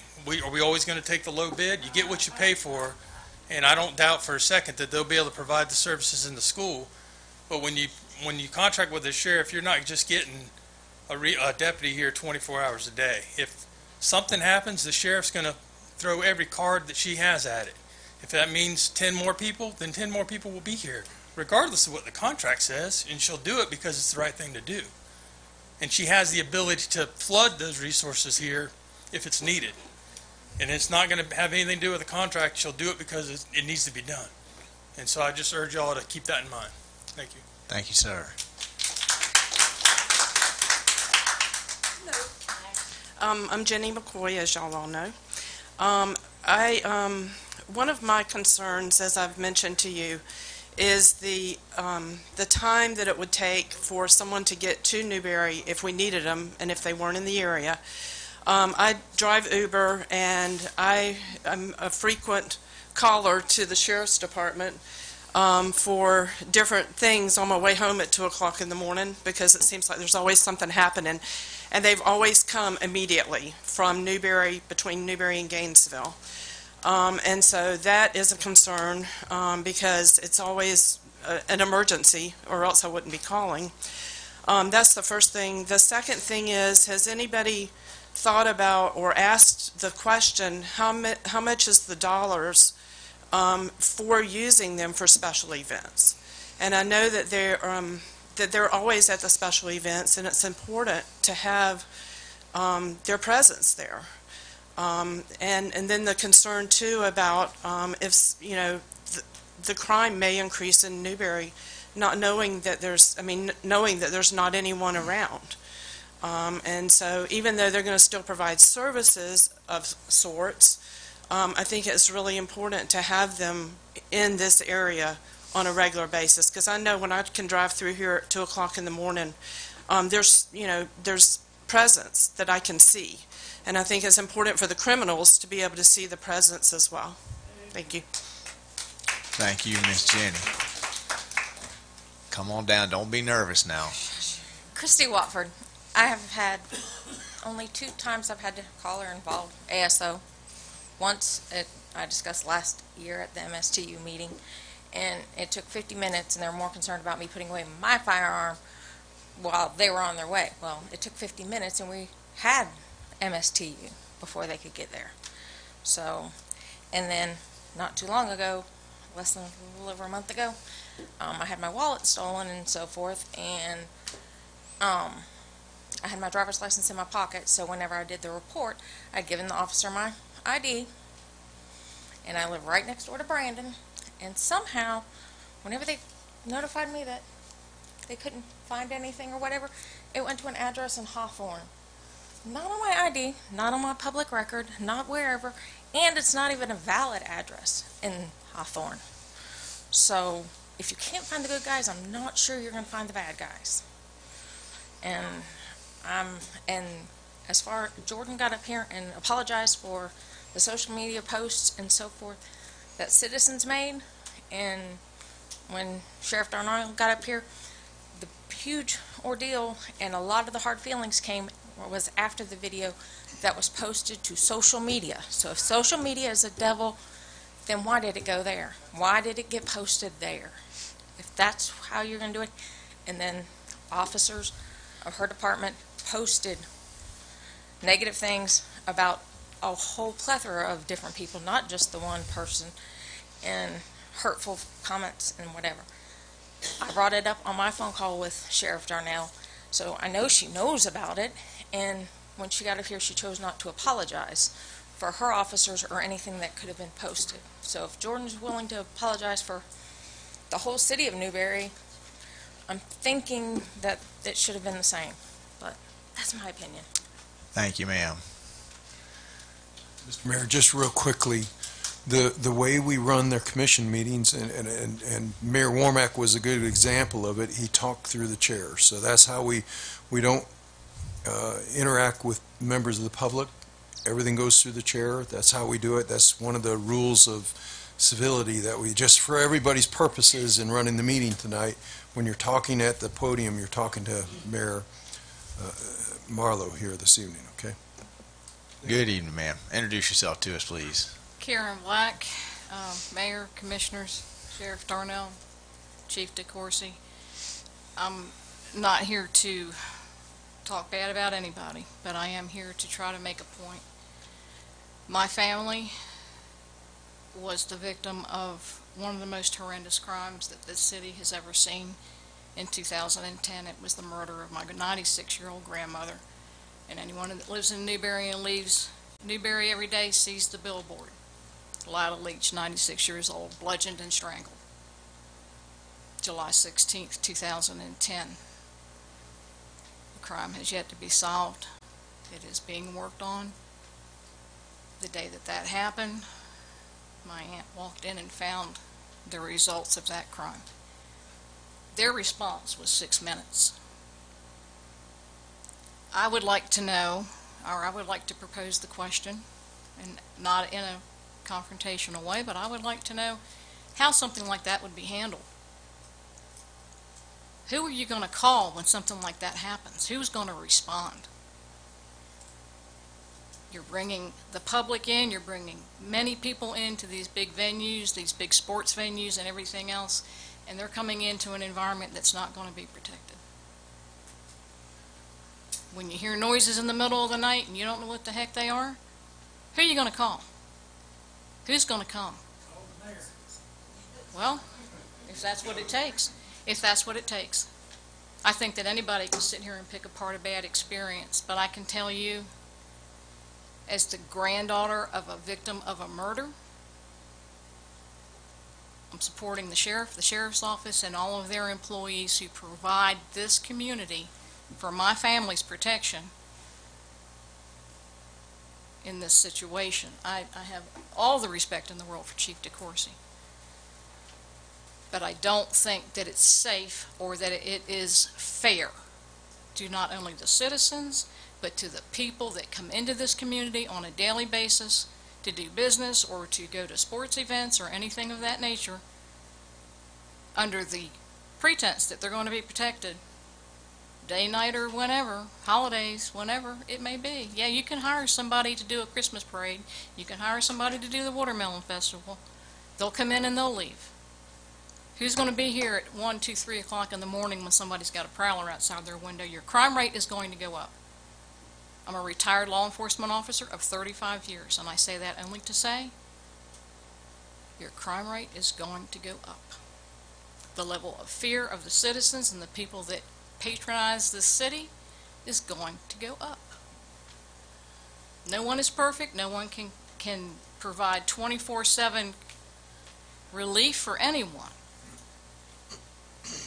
But when you're selecting just a certain group of people in a school to protect them during those school hours, and anybody beyond that that has a fear or a concern or the victim of a crime, who's going to come? Thank you, ma'am. Thank you for the opportunity to speak. Yes, ma'am. Yes, sir.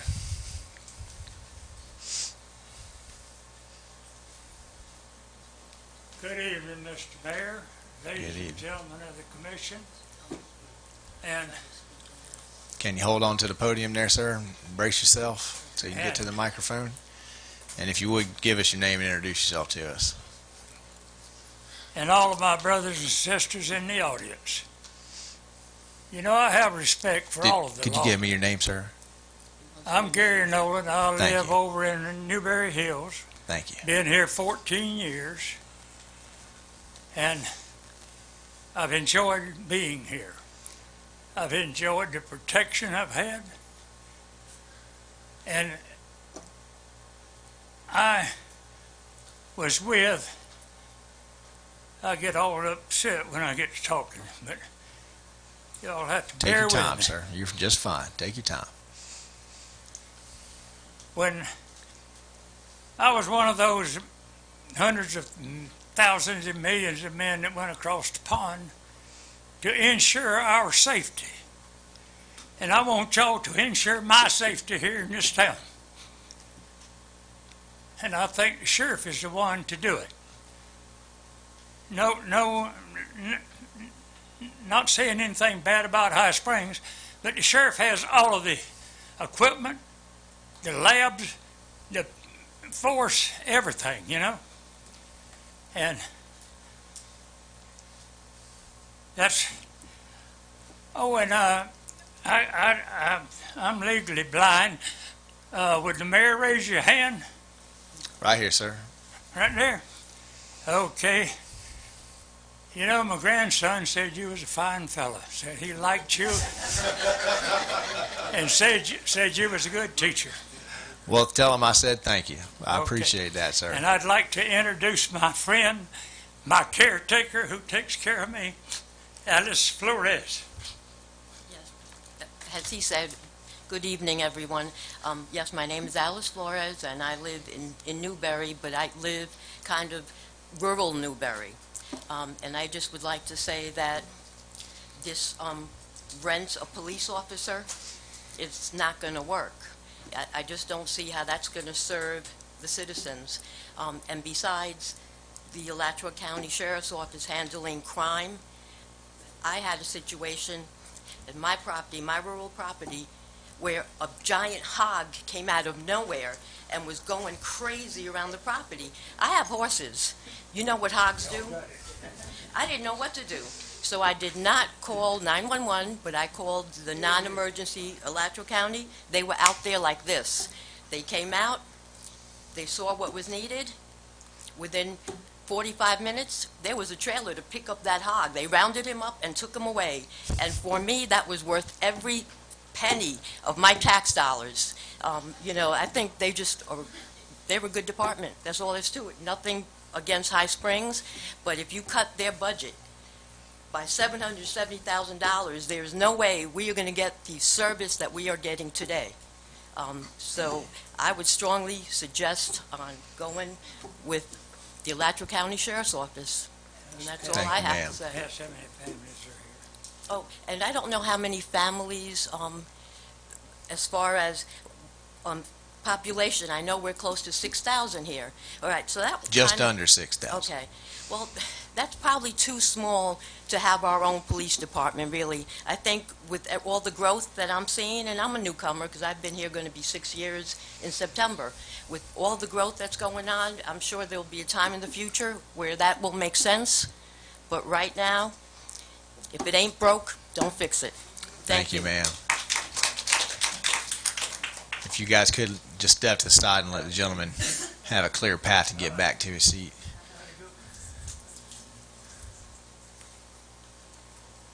Good evening, Mr. Mayor. Good evening, sir. I'm Rob Baker. I am a resident of Newberry, and my wife and I have a home here in Newberry we've enjoyed for 10 years. We have 2 children here in our schools. Of course, you see me at dropping those children off in the morning sometimes at the elementary school. And I was very involved when the city decided to opt out of the MSTU 18 months ago. I've been very involved in that discussion with some of you over that time and discussing the pros and cons of all of that. And I have commended all of you for your courageous action in opting out of the MSTU and allowing the city to save some money by doing that. And you have already accomplished a huge savings on behalf of the city just in this contract that's now expiring. But we are now in a situation where we're negotiating an extension of that, and I don't think there's anyone who is sitting on the dais right now who would say that contracting with High Springs is a long-term solution, at least as far as SRO service for our schools go. That is a situation that I think that many people recognize as being a Band-Aid until we can put something more coherent and more comprehensive in place for the citizens, because I don't think anybody thinks that we don't need to provide additional law enforcement protection for our citizens. Nobody. I haven't talked to anybody who thinks that. The problem that we have is it doesn't seem like the city has a long-term plan on what they want to do after they sign a contract with High Springs if they decide to go that route. I have heard just in this meeting that we might open our own police department. We might get contiguous with High Springs and get police service from them. I heard during the High Springs City Commission meeting, the city manager there talked about the idea of a tri-city police department with Alachua and High Springs. All of those things have been discussed. Different citizens, if you talk to them, many of them believe that one of those things may happen in the near future. But we don't have a clear consensus or a direction for the city to go at this point to decide where we want to be. I think that the prudent thing to do at this point is to go ahead and extend the contract with the sheriff. She met the price that the city requested.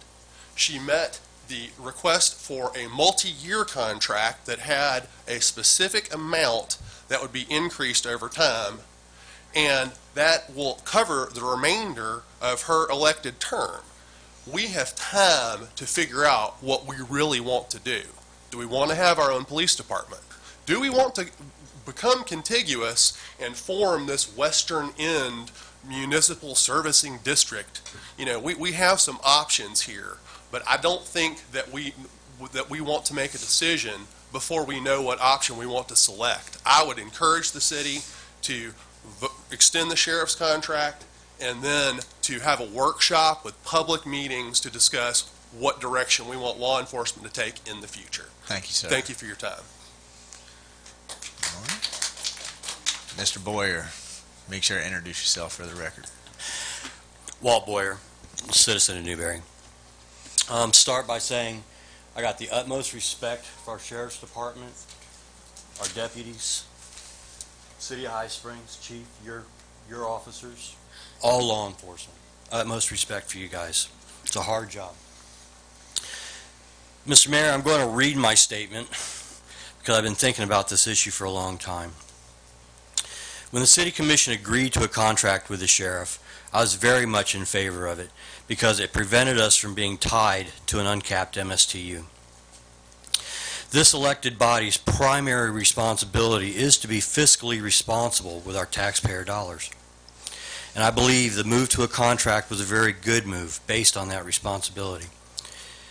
Now we come to contract renewal, and the sheriff came to you with an unrealistic price and says, take it or you'll lose your school resource officers. Fortunately, this board had the sense of mind to call the sheriff out and force her to start negotiating, which she wasn't really committed to participate in. She gave you a figure which was still way too high and told you this was as low as she could go. That is when the board again had the sense of mind to start price shopping. Suddenly the sheriff's number came down significantly from where she said she could not come down from. I'll say that my argument through this whole thing has never been so much against the sheriff as it has been the responsibility of this board to do the right thing and be fiscally responsible to the citizens of Newberry. I think it's sad that the sheriff has used intimidation and strong-arm tactics against the citizens of the county and our municipality for funding of the sheriff's department. I also think it's sad that the chair of the Alachua County Commission, Ken Cornell, who I appreciate being here, would use what could be interpreted as veiled threats with our CRA and road projects in a letter to you, Mr. Mayor, to encourage our participation with the sheriff. I'll be honest, it does not matter to me if we contract with the sheriff for SROs or if we contract with High Springs Police Department for the SROs. What matters to me is the cost savings to the citizens of Newberry regarding the overall package, whether it be just sheriff, High Springs, or a combo of both. Chair Cornell warns about a ripple effect through the county having consequences that are disconcerting to the sheriff. I would hope that this body's decision tonight does send a ripple effect through the county and hopefully forces more accountability from our sheriff, regardless of who that may be. I'll leave you with this. The force and coercion we experience from the county is a very good reason why we should have single-member districts in the county. Thank you, sir.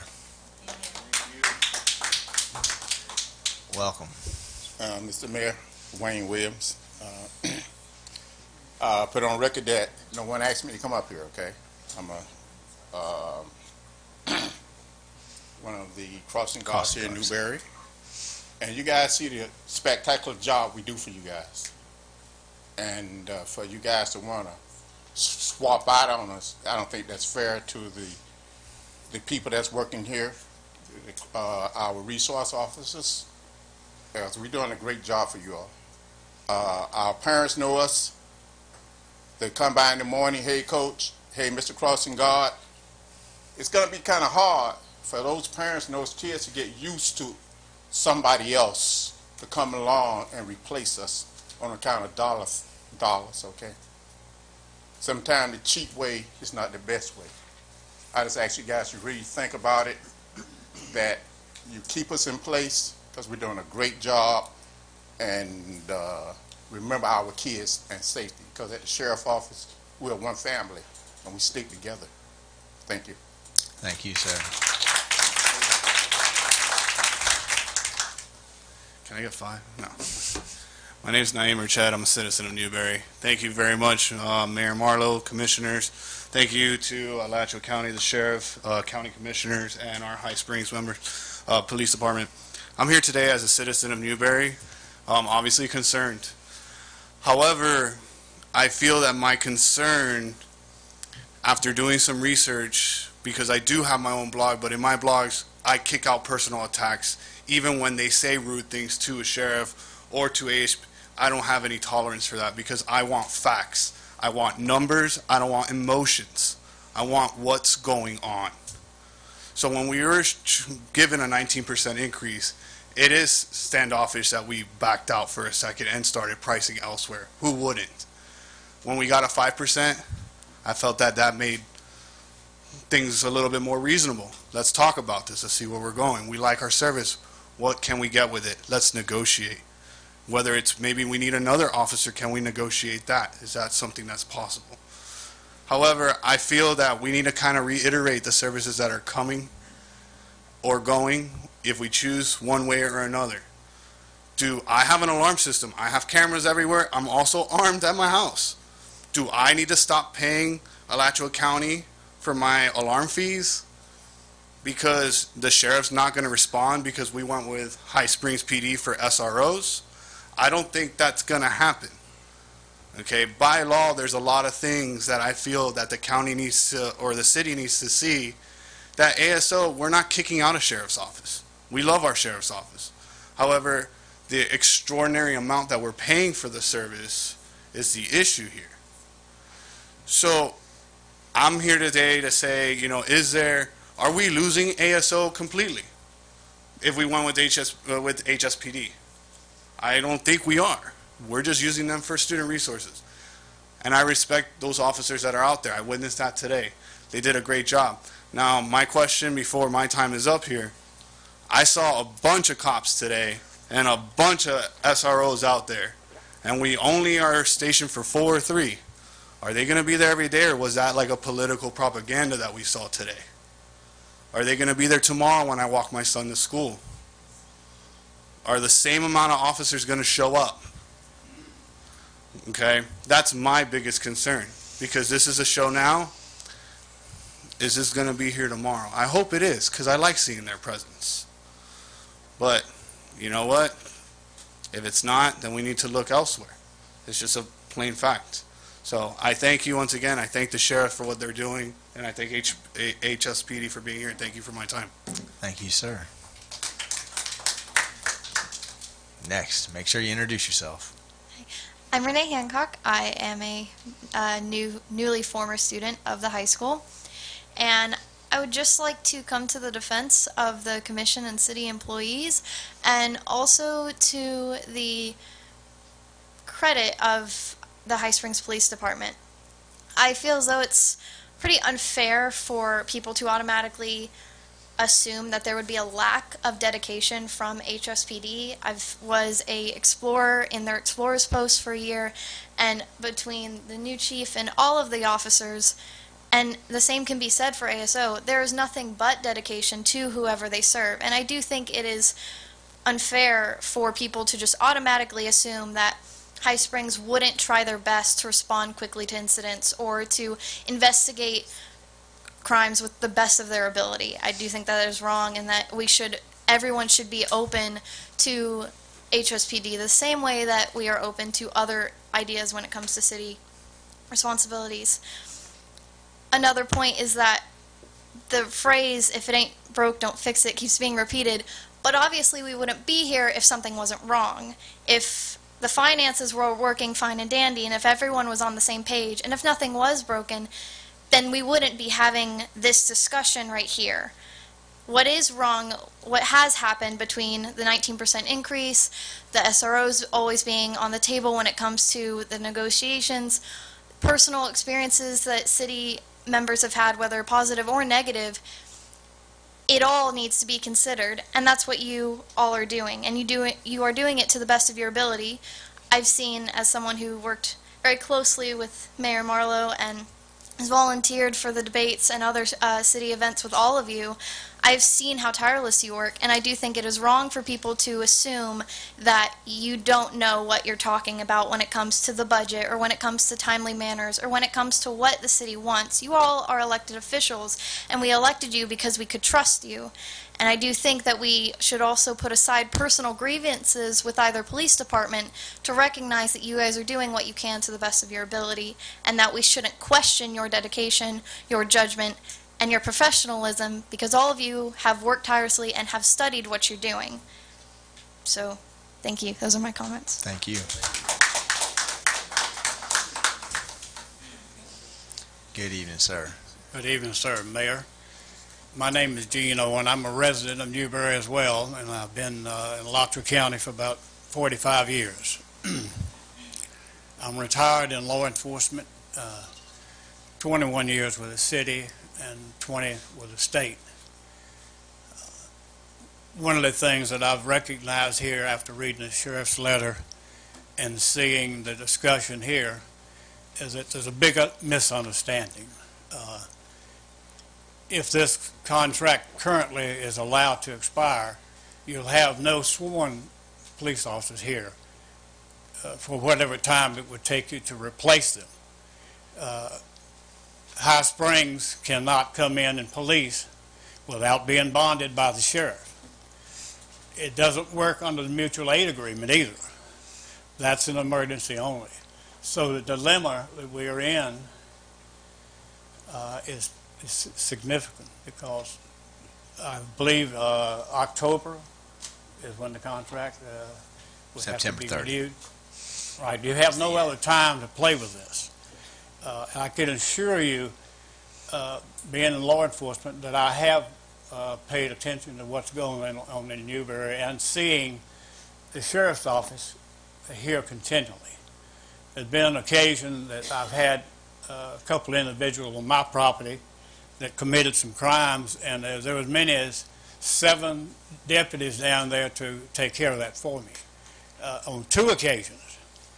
And I see them here all the time. You've got crossing zones where as many as 3 and 4 deputies will be here just converging to shift paperwork or to discuss problems going on.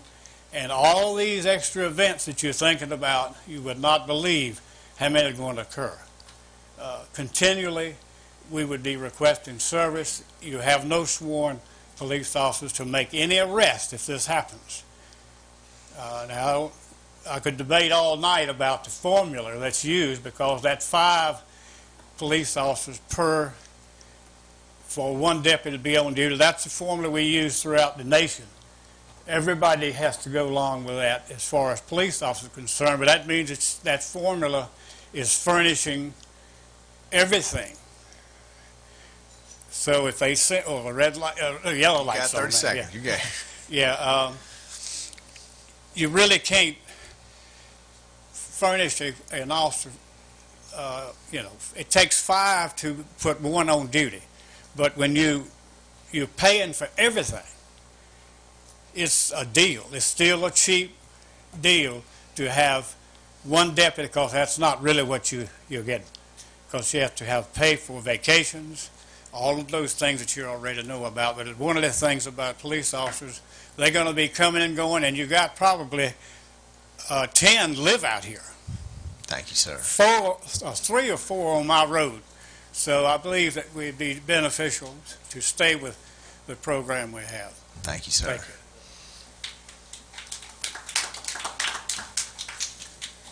Good. The mic's down at my level. Good evening, Mr. Mayor. Good evening. My name is Jessica Brzezinski-Baker, and I'm a citizen in Newberry. Good evening, Commission, and both of our law enforcement departments that are here. Can you speak up just a little bit? Yes, I can. I'm nervous. I'm sorry. It's all right. I want to make sure the folks at home can hear you. We all know that I have a big mouth, so I'll be better about that.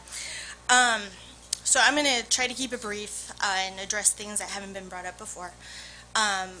For a lot of people, this argument has centered around the SROs, and as a mother, of course, I'm very concerned that my children are adequately protected in school. Mine are 7 and 5. I know that they serve other purposes as they get older, for people who don't have father figures, for people who are getting in trouble.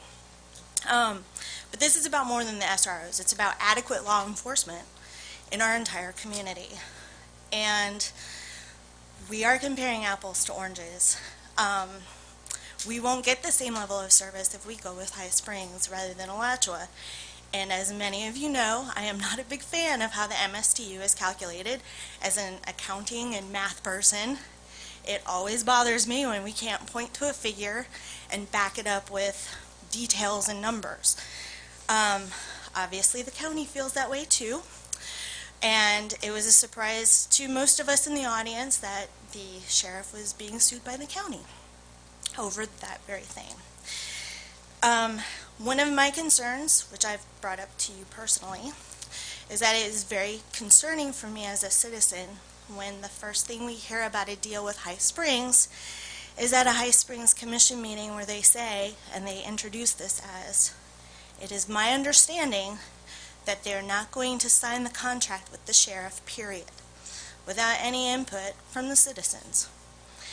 It also disturbs me as part of this public presentation and comments made by the commission, it was not brought up that our city attorney also represents High Springs. And that if we are going to waive that conflict of interest, it needs to be voted on by the commission. As far as adequate law enforcement, we put $1.2 million into our fire department. I understand it's with an assessment. We should be as willing to fund our law enforcement with the same amount of money. Thank you very much. Thank you. Welcome, sir. Good evening. Casey Hamilton, resident of Newberry. I'll tell you a quick story.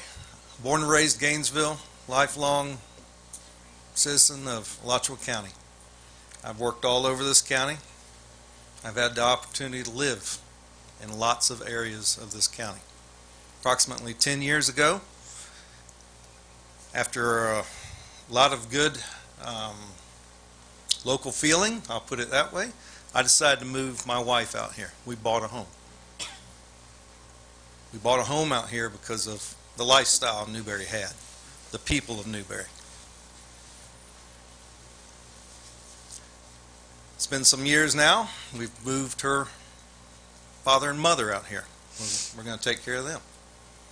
And shortly, probably, maybe another one of my family members.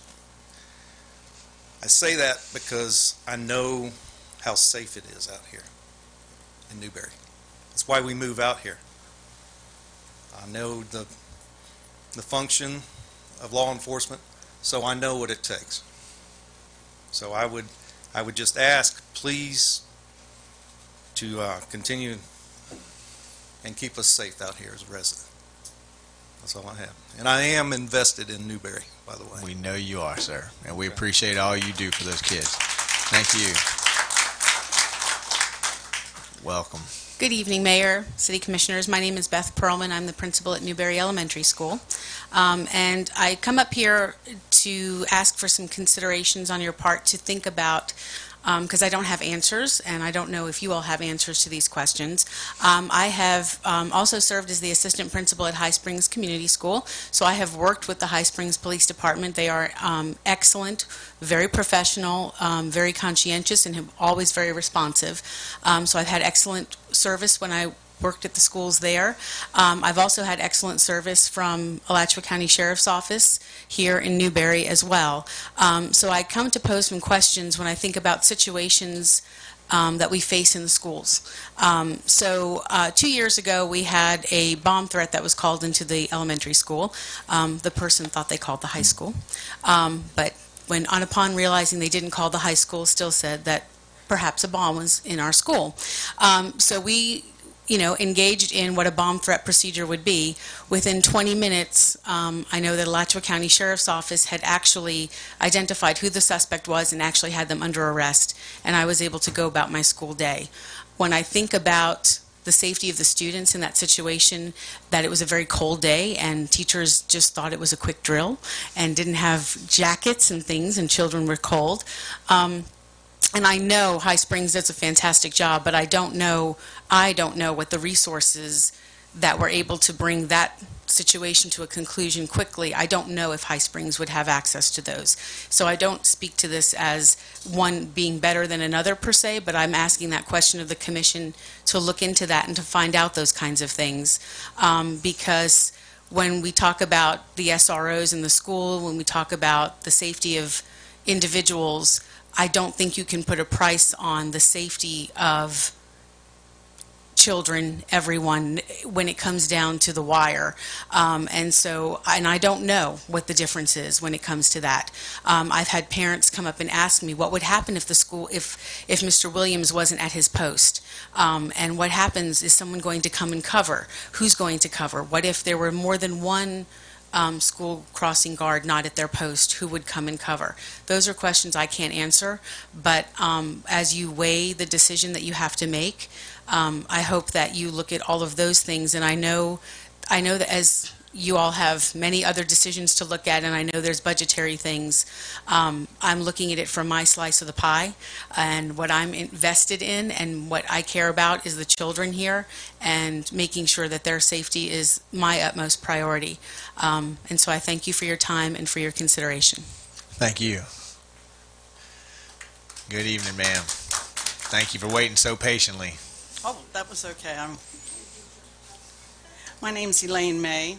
I've lived here since 1976, and so both of my children have gone through the school system, and we have been a part of this community and have loved it and never wanted to leave it.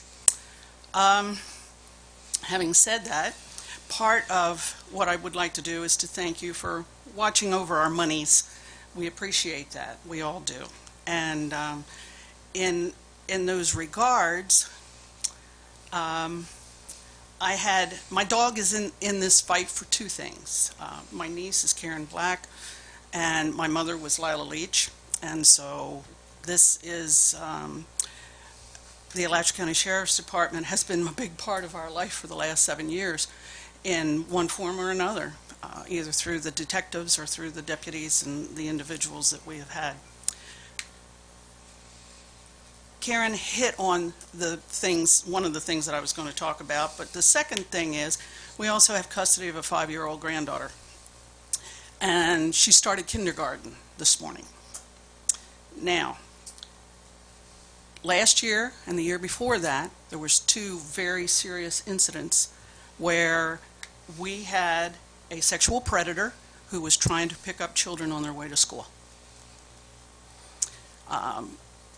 I can tell you from personal experience and being very upset about that because we were taking her to school. She was in pre-K. We were very concerned about what was happening in that regard. As soon as the word went out that we had an issue, this town, I saw when I left the school that day, there were 8 to 10 marked vehicles, and I found out later that there were 3 or 4 more that were unmarked that were out here protecting us and our children because of the Sheriff's Department. Now, I don't know how many cars and individuals High Spring has. I don't think they could be flooded like that and stay here. It was 2 weeks that we saw that massive amount of people and the presence here. That car that had been seen left here. We didn't see him again, but they saw him in Gilchrist County, and they saw the same car in Levy County. So I'm thinking that those things kind of scared him off. No enhanced patrol is not what we want here. Not for anything. For ourselves, for our citizens, for our children, and for the people that visit here. And I want to thank Sadie for all that she does for this town and for the individuals here. Thank you. Thank you, ma'am. And man, we are sorry for your family's tragedy. That was horrific. Mayor, Good evening, sir. My name's Chris Monk, and I'm also a resident here in the city of Newberry. The numbers that showed up there earlier are kind of misleading. Yes, I understand where you're talking about enhanced services as far as one ASO deputy, but in reality, that's not necessarily true. Right now, you have 3 SROs in the city of Newberry, that they're just not for the city, or I mean, for the schools just themselves. My understanding of it is if High Springs comes in and they handle the schools, they're bound strictly on, or their authority is strictly within those walls, on the school grounds. They cannot leave to be able to handle something that occurs 2 blocks away. Okay? I live here in the city with my wife. My 2 kids grew up. They're adults now. They both live here. I have a grandchild that lives here in the city of Newberry. We, just like Casey Hamilton, we moved out here because of the way the city of Newberry is and the safety. Right now, if something were to happen, and what you showed up there as a foxtrot, the deputy, if he's involved, on something and working on a crash or a major incident, and he's tied up, and there's another incident that happens, you might not have somebody to be able to respond for a very long time out here. As it stands right now, if something occurs, you have 3 other deputies that are here inside the city limits of Newberry that can be called up to be able to respond to something 2 blocks away, 4 blocks away, or wherever it is, to be able to handle that. Yes, school resource officers, but they're not just school resource officers. They're for the city. They're for Alachua County. But we're here in the city. We're all very vested, in the city. We're here for a reason. Our families are here. We know these people. We know the students. We've seen them grow up. If you bring somebody else in from another city, High Springs, they don't know our kids. They don't know, the ones that have graduated 2 years ago, 3 years ago, that might be involved in doing something. We know who those faces are. We can be able to respond. We can act on them.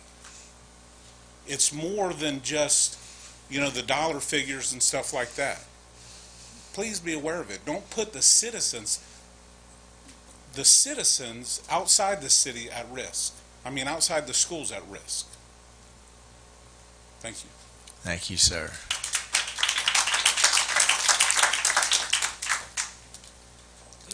Welcome. Thank you. Mr. Mayor, Jason Levy, resident of Newberry, and members of the commission, city staff, and everyone watching at home, and everyone here. A lot of the things that we've talked about has been money, and I think that really is what gets everyone. And we talk about this $700,000 or the even higher numbers that was started and negotiations that come down. When I look at it as myself, as a resident, as a taxpayer for the last 17, almost 18 years here in Newberry, I look at the different tax rolls, and just for myself for 2016, the City of Newberry taxes, and which includes the law enforcement services contract, I paid $503.20 for the year, or $1.38 a day. I can't even get a bottle of water from the Kangaroo for $1.38, okay, or a cup of coffee. Sir, will you be sure to come back when we're talking about all the other services that we provide in town and make that exact same point? Sir, I understand. I want you to be right. My point is 2015 $1.45 a day, 2014 $1.40 a day, and those 2 other years with the MSTU. Looking at other people in the city limits of Newberry from the public tax rolls, there are some folks that pay as much as 51 cents a day for all of their City of Newberry taxes going on land value, or ones that may even pay less if they even have a homestead exemption or something of that. So I know we talk about this high exorbitant number, and it's expensive for law enforcement services at $777,000, but you're looking at the services that you're getting and what's given and what's presented to the city and the residents therein. Now, we have a lot of folks, we talk about the schools, we have kids that come to the schools that don't even live in Newberry. But that's how the zoning works. We also have kids that live in Newberry that don't go to Newberry schools. They go to other schools, depending on magnet programs or other things or zoning exemptions. So we have people that travel in and out our city, but looking at the protection of the kids there at the school. In the information from the City of Newberry website, we show, and also from the school board, the different school hours. The elementary school, looking at their 4 regular days and the 1 short day on Wednesday, the elementary school is in for 29 hours from the first bell that rings when the school starts to when school ends, not 30 minutes prior before lunch or anytime after school, stuff like that. So that's 29 hours. The middle school, same thing. First bell to start school, last bell to end school, 32 and a half hours, as well as with the high school. My reason for that is in the High Springs material under Exhibit B talks about their SROs will work a 29 and a half hour week. If we have that proposal, then what do we do for the other 3 hours a week that there's someone not there that we're saying we need law enforcement in our schools? We have a lot of traffic that comes to the schools, not figuratively as far as cars, but people before school starts. Even with that extra half hour of 29 and a half hours, with an extra half hour at the elementary school, it's kind of hard to divide that 30 minutes up for them to come early enough in the day to when the buses are arriving or other issues, parent conflict, stuff like that. In looking at that, it just doesn't show that we have enough time in the day for those folks to be there. And one other statement that I just want to make is that, is that with the commitment and service and level that we've gotten from the Sheriff's Office, I have used the services of the Sheriff's Office. I have called them for calls for service. I have had to do that as a citizen. I may have benefits as an employee, but I'm telling you, I've had to call as a citizen and use that because of items in our neighborhood or other stuff that needed a law enforcement officer there and a deputy sheriff there, where seconds is what it took and not minutes or hours, like many others mentioned, that the call for service is there. Thank you for your time. We appreciate it. Thank you.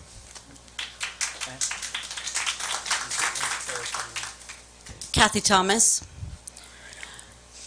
We've all talked about the SROs. We all have kids or grandkids. Nobody's arguing that. I ask you to think about Sandy Hook Elementary. Think if they thought in that little town that anything would happen to them that happened. Think about the response. Is our safety worth dollars and cents? I personally, as a taxpayer, do not want to I don't want you to look for inexpensive law enforcement to protect me or my child. If something happens at our schools, you know what? None of you will be looking to see if it's inexpensive. You'll be looking for help. Thank you.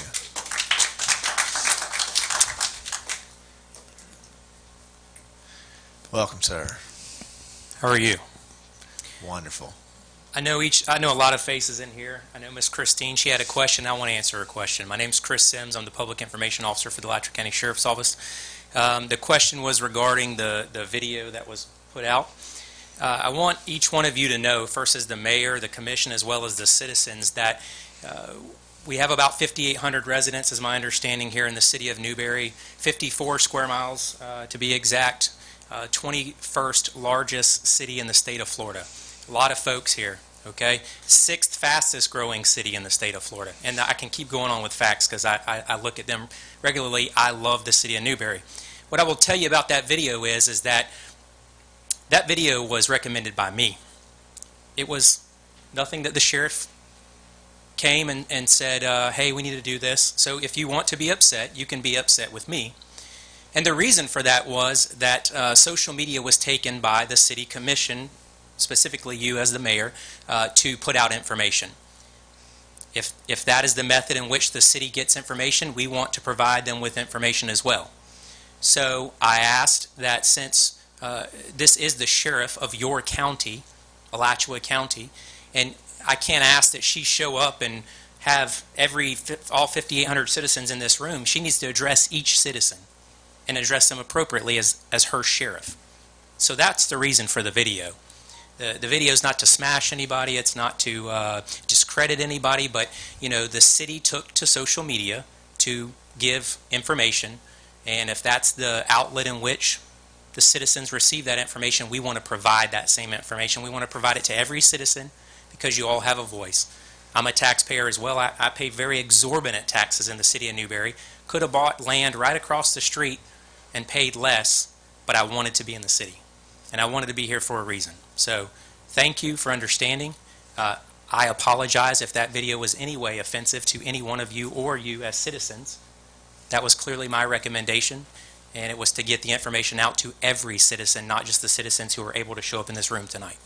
Thank you. Thank you.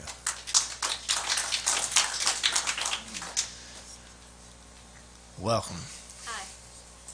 My name is Wendy Hamilton, and I'm a citizen of Newberry.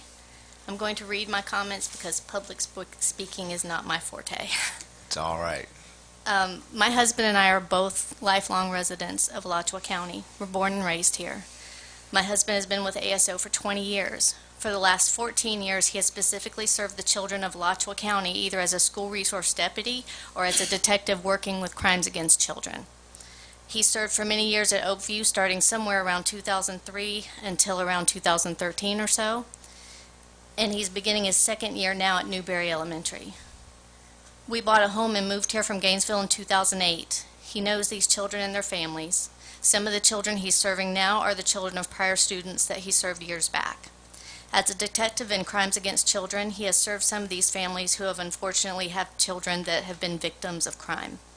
He was second on scene when 2 students were in a bad accident a few years ago and accompanied some of the parents to the hospital and sat with them when they were told that their children would not survive. He knows these people, and so do the many other ASO deputies that reside here in Newberry. In all of these areas, as a detective, a school resource officer, and a deputy on scene, my husband has seen things that would break most of us in this room. As an LEO wife, I've seen the toll each situation takes. It takes a toll because he truly cares about every person he serves here in Newberry. These are our family, friends, and neighbors. And that's what it's about. It's about continuity. It's about our community. It's about being locally invested. It's about being well-trained and experienced specifically in working with children and matters related thereto. These are the things that are important. Being part of the LEO family, I absolutely respect all LEOs from any agency. While I'm sure any LEO will do the best job that they can as an SRO, regardless of what agency they are with, rushing through the process to cover those services to protect and serve our children will not result in the same level of service and experience that we currently have. In addition, I would like to express my concern at not having a patrol unit assigned within the city limits 24/7. This will result in potentially delayed response times just due to geography. Yes, a deputy may be on this end of the county, but they may not be necessarily nearby or may be tied up on another call. High Springs cannot provide emergency response because we share no common boundaries as municipalities. That's my understanding from what I believe was what was discussed earlier. The sheriff has agreed to 5%, which you have indicated was your target. Let's put all the back and forth behind us and sign on the dotted line. If it's not broke, don't fix it. Thank you, ma'am. Well, the line has dwindled. Do we have, come on down. Come on down. No sense standing there, right? Bonnie Hauser, citizen. First of all, I want to say thank you to our commission and our manager for being forward-thinking and getting options. One thing my mom likes to say is it's all about choices. I think when you don't have choices, it gets a little strenuous, whatever side you're on. I trust this commission. I wouldn't have voted for the people that are sitting here if I didn't. I think what some people are misconstruing is that we will no longer have any law enforcement. I think if you just drive through Countryway and see the cars parked there, they're gonna be there. According to what I've heard, there will always be a deputy 24/7 in the Foxtrot zone unless there's an emergency. Is that correct? Okay, so we will still have that deputy here.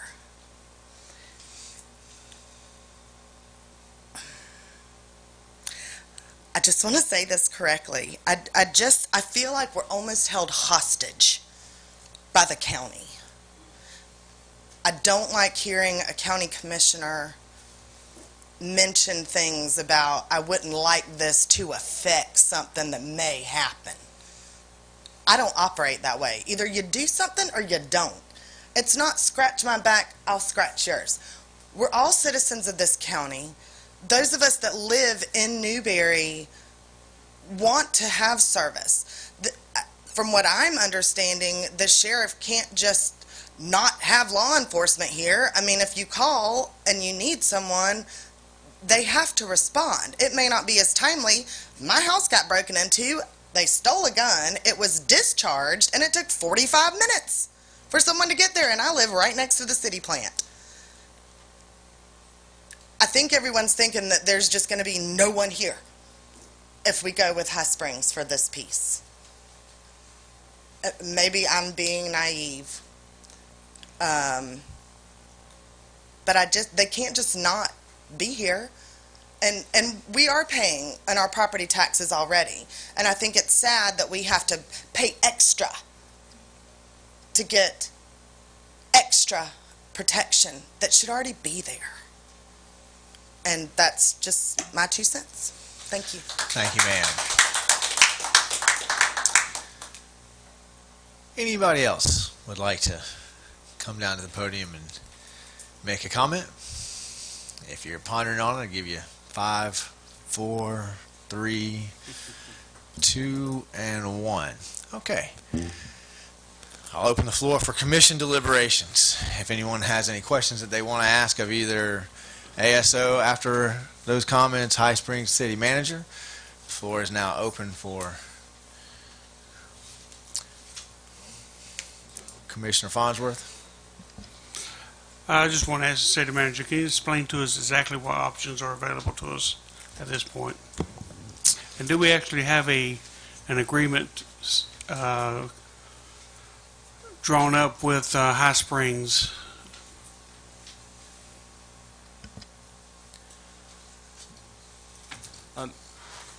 Yes, Mr. Mayor, we have draft agreements from both Alachua County and from Alachua County Sheriff's Department and High Springs. It's in the backup material.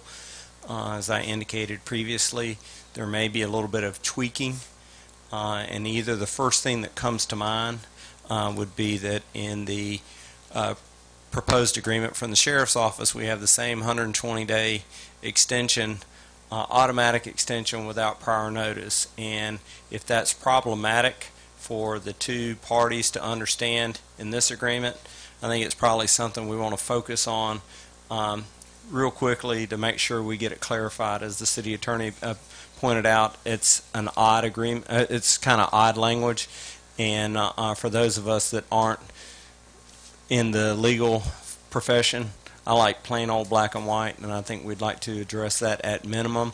But there's nothing of any substance. We've agreed in price. We've agreed to what the multipliers would be. We've agreed to the level of services to be provided. So I couldn't imagine staff would come back with anything of any substance difference with the new agreements, whichever direction we're given. You asked first about options. We have a number of options. There's an option to execute an agreement with the sheriff, similar to the one that's proposed, in essence the one that's proposed, for a full suite of services, which include enhanced patrol, plus school resource officers, plus school crossing guards. We have an option to forego the full suite of services and elect for school resource officers only and school crossing guards only, and that's the option that is being offered by High Springs and not the Sheriff's Department. Both of those have a cost associated with them.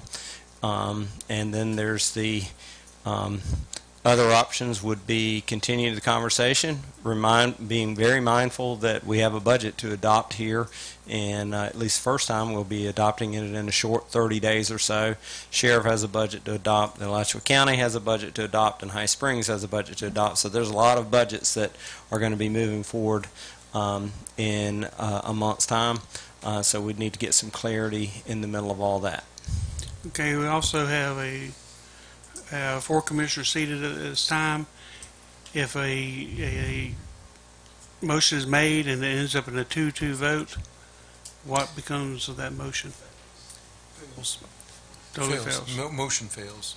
Okay. Which means we have to go to the... Which means we would ask for a new motion. Correct. The motion that was offered would have failed, and then I would ask if anyone wants to make a different motion, and then we would deliberate that motion. Are you finished, Commissioner Farnsworth? I am. Commissioner Coleman and then Commissioner McGehee. I think we need to move to the 28th. After listening to Farnsworth, I think we need all 5 commissioners here. I know it's going to be a time crunch, but I think it's imperative that all 5 of us are here, and if it's at all possible that we need all 5 commissioners here for this. before we proceed with that comment, it's my understanding that we did reach out to Sheriff's Office about the 120-day extension, and it was the Sheriff's wish to not proceed with that part. So I think we need to, now that we have all parties on the table here are in the same room, your legal agrees with that we have that in, our legal agrees we have that clause in, are both parties willing to adhere to the contract that we have in front of us and initiate that clause? The perspective that I have based upon counsel from my general counsel is that clause, the notification clause, has to do with ongoing negotiations in good faith. If there is indication that there is consideration by this commission to negotiate in good faith to continue the current contract, I'm open to that 120-day extension. If the commission is interested in opting out of the contract and going with another option, say for instance the High Springs Police Department, then our perspective and position is that that clause is not applicable and that there is no need to, the decision is to not continue the contract, and so the extension would not be needed, would not be pertinent. Would you accept the reality that both negotiations, I think the High Springs negotiation is finalized, but we could still negotiate with you in good faith? We have come to an agreement about the 5%. We still have a disagreement about years 2 and 3, and we have some other items in the contract that I think that we need to negotiate and finalize. It doesn't seem to me that those are mutually exclusive. So, you know, I wouldn't recommend to the board that they limit their options and say tonight that we promise that we'll sign a deal or sign nothing and have no law enforcement services. So could we negotiate with you in good faith on that contract that we have in front of us, knowing that if we can't come to a resolution, that we would still, and High Springs might not be willing at that point in time. You know, they're willing now, but this has certainly been much more contentious than I think they ever signed up for. You know, they were trying to do a sister city a favor in a time of need. So those two things, just the fact that having High Springs offer that they can provide school resource officers doesn't, to me, negate the goodwill negotiations that would take place between us. Commissioner Cornell has already taken responsibility for the delay that's brought us here to this 11th hour. I'm assuming no more delays would happen. We could meet and have those conversations in good faith. I heard two things. I heard you say, and I may have misheard you, but I heard you say that the High Springs option was finalized. Well, I don't think that there's anything more for us to well, I did hear the city manager say there's some things to tweak there, but pretty much they're limited in what they could offer, SROs and crossing guards, and we've pretty much come to their bid for what that would cost. So I'm not sure that there's much more.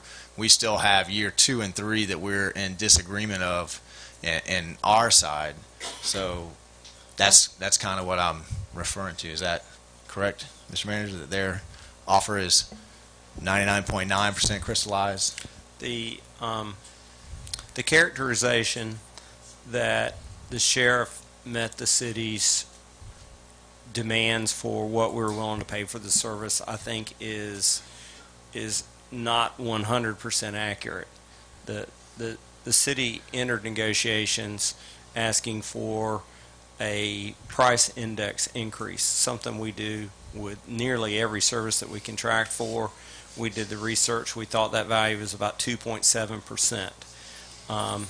During negotiations, it seemed evident, and let me clarify, 2.7% or justification that there's a change in level of service. If this level of service remains the same, it'd be 2.7%. If there's a significant change in level of service, then it would merit an increase.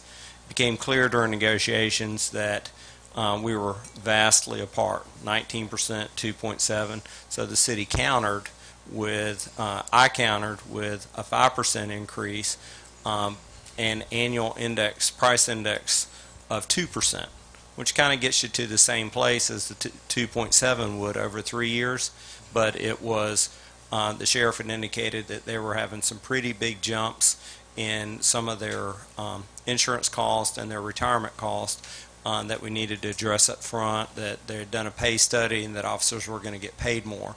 So staff's rationale in that was, okay, we'll get them the money up front with a 5% offer, but a little less on the back end. Kind of gets the city in the same place with price index. And so that was the two offers the city made, 2.7 for multiple years, or 5% and then 2% for multiple years. What's in your agreement is 5% and 3.75, which was the final offer the sheriff made, and we put it into the contract that's before you tonight, and that's what Mayor Marlowe was referring to about those. The price index may not be agreeable. Staffs didn't agree on, or the staff and the sheriff didn't really get that multiplier exactly in full agreement. It's the best we could do, and we've presented it to you guys for consideration. Mr. Mayor, Commissioner Farnsworth. I personally have no desire to extend the contract for 120 days. Either we can vote on it tonight or we can vote on it in 2 weeks. But, that's where I'd like to go. Okay. Before we continue talking about the 120 days, I'm still not sure if that's even on the table from the sheriff's office. So if it's not on the table, then Commissioner Farnsworth is right. Commissioner, if we are continuing to have discussions, then we are negotiating in what I perceive to be good faith. What I would require is that if the extension is made, and we could talk about that as we move on, but if the extension is made, but put full cards on the table, if we continue to have negotiations, I am open to have the extension under the conditions that the rate would be at the negotiated rate of $777,000, and that I have the money up front. Those would be the two conditions that I would require to have the extension. But I am open to continuing negotiations. I think you heard from me tonight, and reflective of my staff, that we want to continue to have this contract with the City of Newberry. You've heard from your citizens by vast majority that they are in favor of having a contract. So yes, if you move to another date, I hear the 28th, then we'll be there and continue to have negotiations in the meantime. And I'm open to the extension, but at the conditions that it will be at the current rate and the money up front. I'm not comfortable with negotiating on the dais. So the contract we have says that the parties can extend for 120 days at the rate of pay that they're at.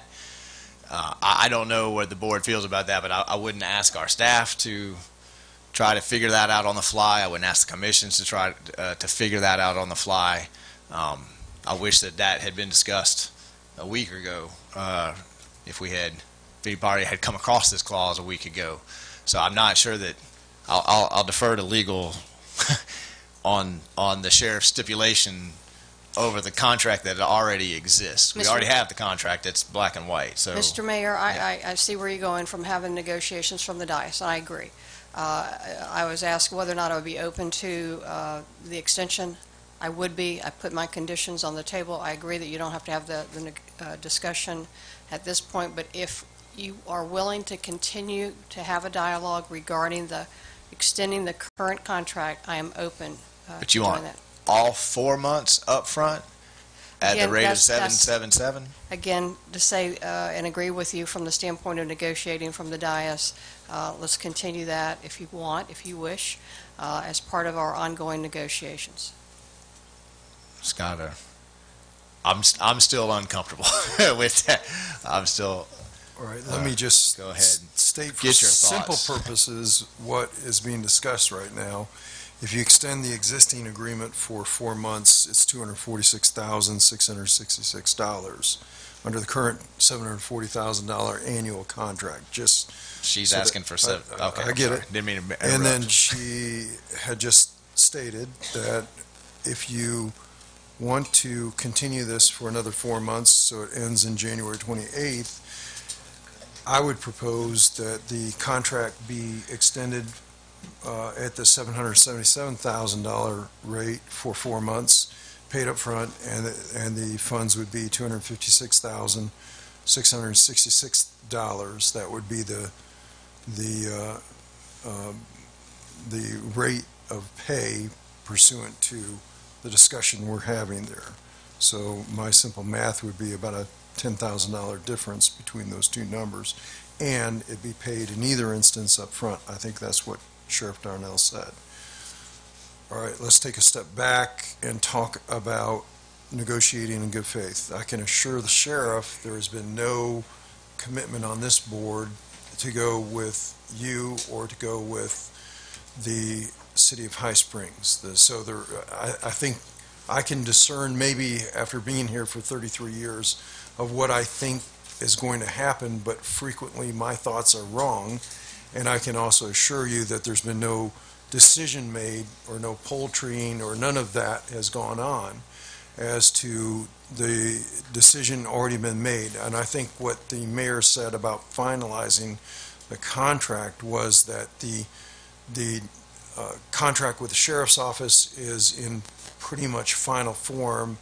The contract with City of High Springs is in final form. These are form contracts for the most part, except that clause in under paragraph 16, which is a little bit out of ordinary. I'm sure that what Attorney Wygant sees or what I see. So I think those things could be negotiated into the future contract, and so we don't have any ambiguity, hopefully, on a termination clause in the future.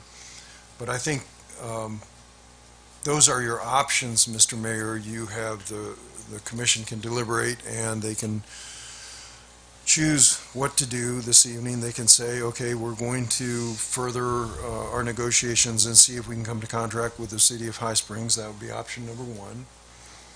Option number two is to go into further negotiations and see if we can come to contract with the sheriff's office.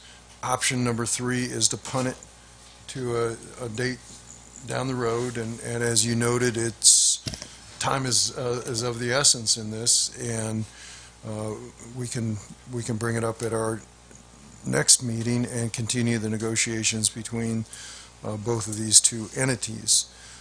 I think in the interim, we can be discussing with the sheriff a modification of the contract so that we are certain as to what we're going to do. Is it a 30-day, 60-day, 120-day continuation? And what are we? And that certainly takes the pressure off of the sheriff to some degree, the city of High Springs to some degree, because they have to do a lot of work in a very short period of time if this commission decides to go in that direction, and pressure off yourselves to give you more time to deliberate on this matter. So those are your three options that you have. As was noted here this evening, I represent City of High Springs and I represent City of Newberry. Should you decide to go with the High Springs option, I'm going to ask, because these are form agreements, that you waive the conflict of interest, and we do that on the record before we enter into the contract with High Springs. Should you decide that you want to go get a separate counsel, and should High Springs decide they want to get separate counsel, then certainly that's something that both of these two entities have the ability to do, and I will recommend attorneys that are familiar with local government law. We're not at that point yet of the conflict of interest being crystallized. However, as I've said, these are form contracts, and it's your determination if you want to seek separate counsel. Okay, I've heard one commissioner that's interested in the 120. Are you interested in the 120 with the sheriff's stipulation that it's paid at the rate of $777 and it's all paid up front? I've heard one commissioner that's not interested in that. Commissioner Glanzer? Were you saying that we could put it at least 2 weeks from now? I mean, would that Well, help us? I think what I the- didn't get to make any comments. Sure. Because when I came here tonight, you know, I thought I heard a lot of people, and I'd been online, I heard all the sides, but I kept score, and it's about 15-5 in favor of ASO, and I wish we could have had this maybe during the last couple of months with the citizens, because face-to-face, hearing your stories, it affected me, I have to tell you. I mean, I really did. I mean, I needed a bombshell tonight, and I got it. So I need more time now to assimilate what I've heard, and, you know, I mean, that's just my opinion, and I hate to put it off again, because here we are from February. I think one thing that affected me most was the level of service that was going to drop without ASO. I wasn't quite clear on that till tonight. So, 2 weeks, I don't know if that's enough. I'm willing to go the 120 days, but I think we do need 5 commissioners here, at least on that. Can I, just to be clear on the 120 days, I want to make sure that, one, our understanding of the contract is that it extends for 120 days if either party asks for it at the rate that you're at, and you would continue making the monthly payments, not having it up front. If we choose to agree to, on the fly, to the sheriff's stipulations, the 120 days doesn't mean you have to go the whole 120 days. If you come to an agreement, you could bring it back before. I think there's also the possibility of having a special meeting. I think this issue certainly warrants it if we were to get to the point where we think we have brought this to resolution. So just to make sure that, again, I still am very uncomfortable with not just adhering to the contract as it is written right now, and throwing out last minute ideas that we have to try to grapple with. Commissioner McGehee. I agree with what you're saying about the going with the 777 and the 4 up front, the 4 months up front. And it's been mentioned already before. The one sticking point is we have made much less impactful decisions on this board, and we have actually pushed them off for a week or two, where we had a commissioner that wasn't here. And to me, this is one of the biggest decisions that this body has probably ever made, or has made in the past couple of decades. So I really feel that having all 5 of us here, it is important. I feel that Commissioner Martin not being here, he does bring a different perspective at times to the conversation, and I was really interested in hearing what he had to say. So I feel that this needs to be something that this entire body needs to vote on. Mr. New, do we have, if the 120-day extension is not really on the table, do we have the ability to put this off another 2 weeks? October 30th is right down the road. I think High Springs needs to have some direction. I think the sheriff needs to have some direction. Is it possible to even wait another 2 weeks without invoking the 120 days, just to try to get it done by September 30th? Knowing what that would, obviously, the crunch that would put on High Springs and their ability to meet. Mr. Mayor, I'm trying to communicate by ESP to our finance director, who's really the one that gets tasked with trying to bring it all together. I've mentioned a couple of times that we kind of have parallel budgets moving forward, and we do. But that doesn't mean it's fair to staff to go parallel budgets until the first budget hearing. Our next workshop is going to be the Wednesday night after our second meeting this month. So our second meeting would be on August the 28th. Our next budget workshop is August the 30th. At that point, we have got to make final decisions and finalize a budget for presentation in mid-September. September the 11th is the first initial hearing for our budget. So I haven't seen anybody pass out in the back from anxiety, so I'm taking that as a positive sign that we could extend it to the 28th, but I think it'd be unfair to staff to try to not make a final decision at the 28th meeting. Mr. Mayor, I can't be here on the 28th. Let me just make a couple of observations. When the sheriff threw out a couple of points or negotiating points, I don't think that was written in stone. When you do the math, we're $10,000 apart, as to the 120 days, or, those numbers are about $10,000 apart between what the number is that she's seeking, and that's not a terrific amount of money. Now, number one. Number two, she said that she wanted the money up front. These are thoughts. I think between her office and our office, we can resolve we're good for the money. that part of it, the city is well able to fund.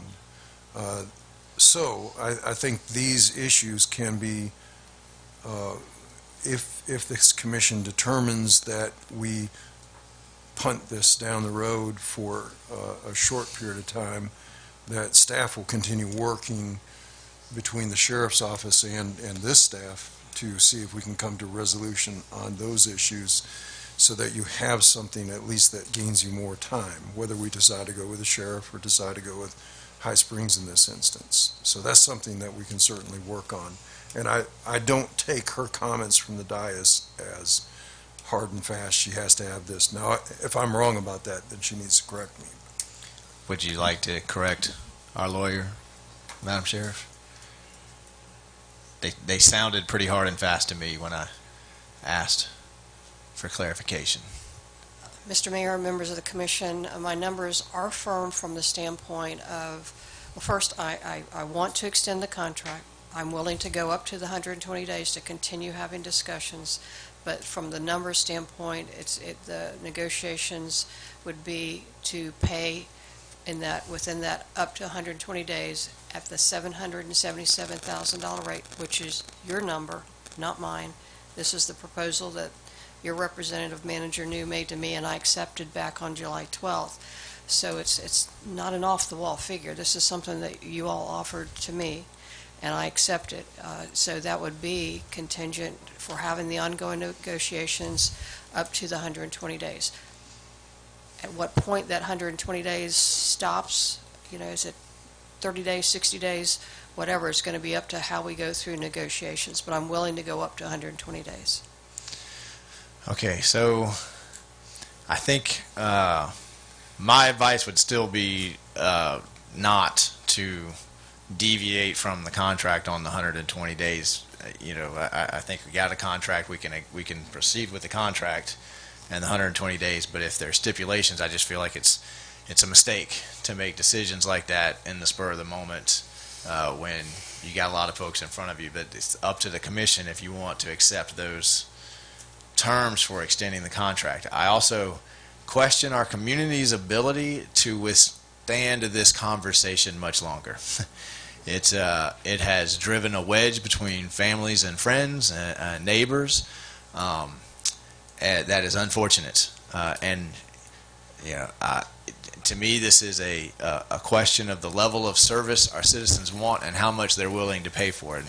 I hope if this many people show up to say they're willing to pay for it, this many people would show up at the budget meeting and say, and we are more than willing to increase our millage rate in the city of Newberry so that we can afford it. And that's always what it kind of comes down to, is we get two different crowds in front of the commission on a night like this that say, we want it all, and we don't care what it costs. And then on the budget night, we get a different crowd that shows up and says, you guys are not being fiscally responsible. So it's a tough role that you guys are in to try to walk that line.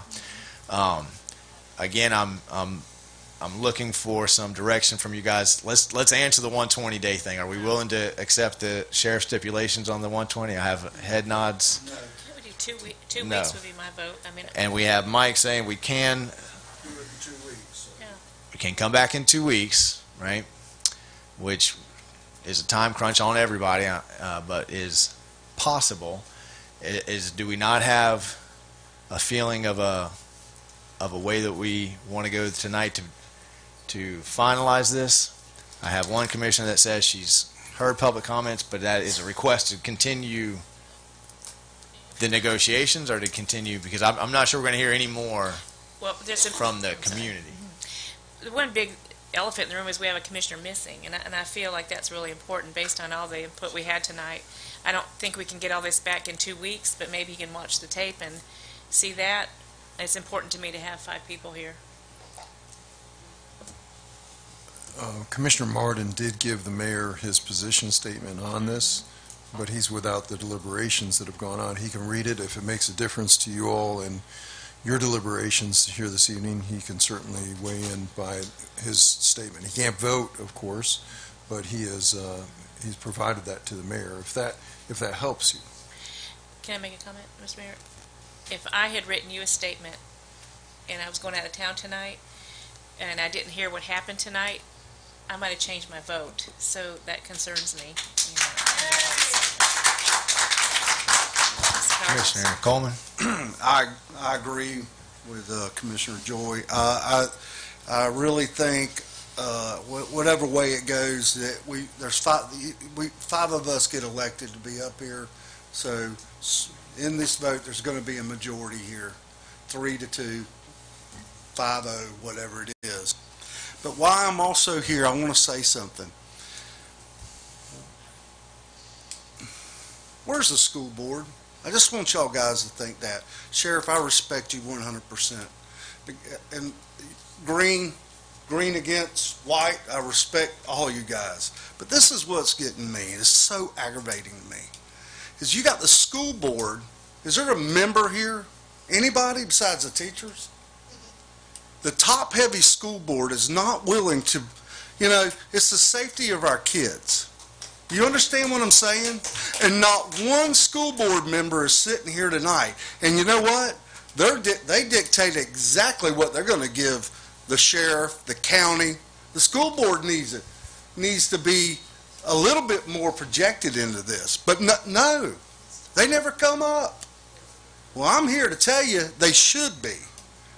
Because that top-heavy bunch that's down there, that's what we're facing. And one other thing, when we go back to the 50% of the kids are not citizens of Newberry. So let's put it all on us 5 up here to decide. There's 50% of these kids are citizens of Newberry that we got to protect. But those other 50%, so we're paying for them too. That's aggravating. That's what puts us all in a big crunch here. And everybody that does come to these meetings, they know how much money we have. And it's tough on us. It's really tough right now. So I just wanted to make that comment because I think I know which way this is fixing to go. Mr. Mayor, Commissioners, in particular Commissioner Coleman, from the first part of your statements, I simply out of respect for the superintendent, I did call her this afternoon when I saw the attachment packet for tonight's agenda and saw that there was an agreement from the City of Newberry and the City of High Springs to the school board. I contacted her around 1 o'clock this afternoon to ask her basically what her stance was, and she said by the time I had called her, 1 o'clock this afternoon, she had not seen the proposal, nor had she heard any discussion from anyone formally regarding the proposal. So out of respect for her representing the school board as superintendent, she was not aware as of 1 o'clock this afternoon of any formal request to have an agreement. So I just want you to know that. Would you like to speak to that? Mr. Mayor, but just a comment to that real quickly. Understood that the sheriff called the superintendent today because I've had several discussions with Brian Moore, who's their general counsel, their legal counsel.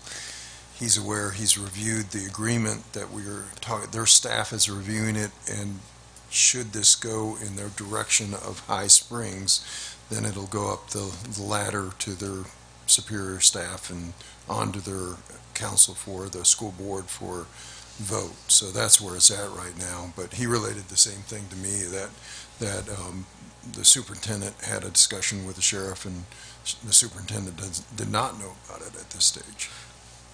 Mr. Mayor, and I totally understand that, but I mean, this is an ongoing thing for years now. That they're not divvying up the skin in this game.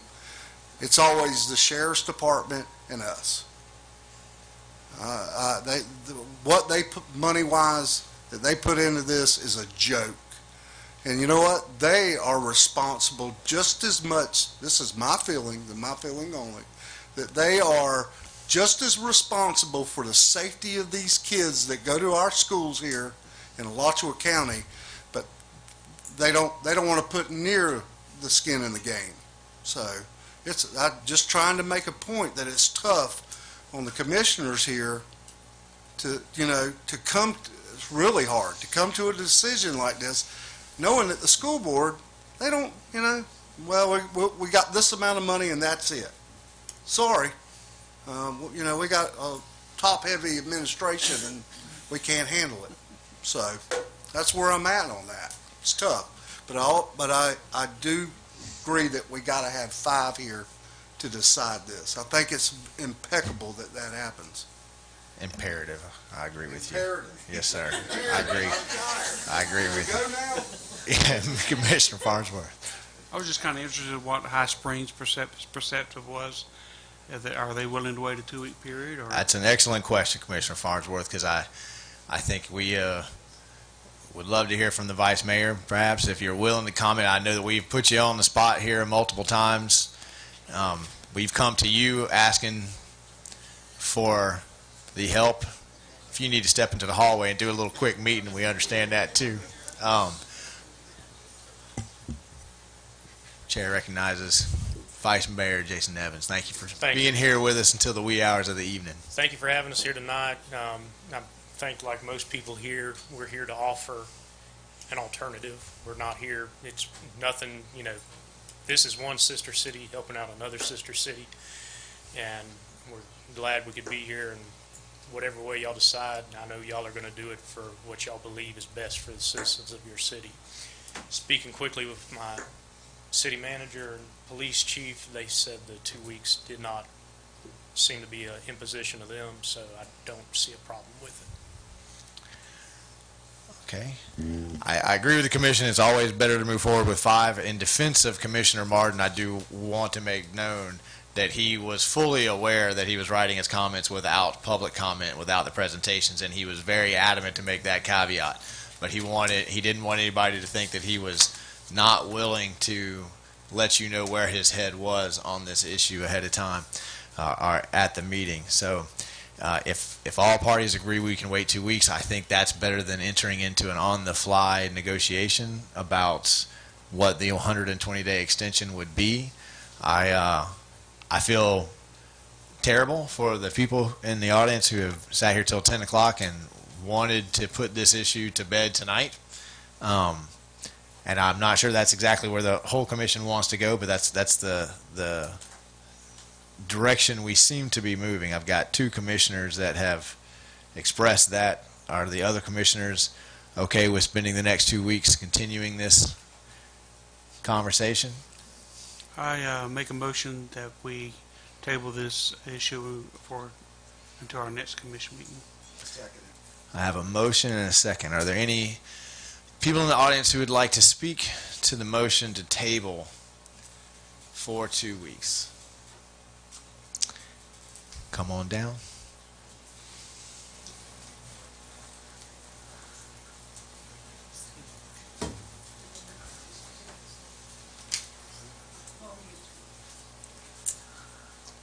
One thing I'd like to say about tabling it for 2 weeks is there has been on social media, here we go again, so many comments and so much hurtful things that have gone on for this commission, for the sheriff's department, for High Springs PD, and if it's tabled, I don't know what you can do about it, but if there's anything you can do about stopping it for hijack the internet.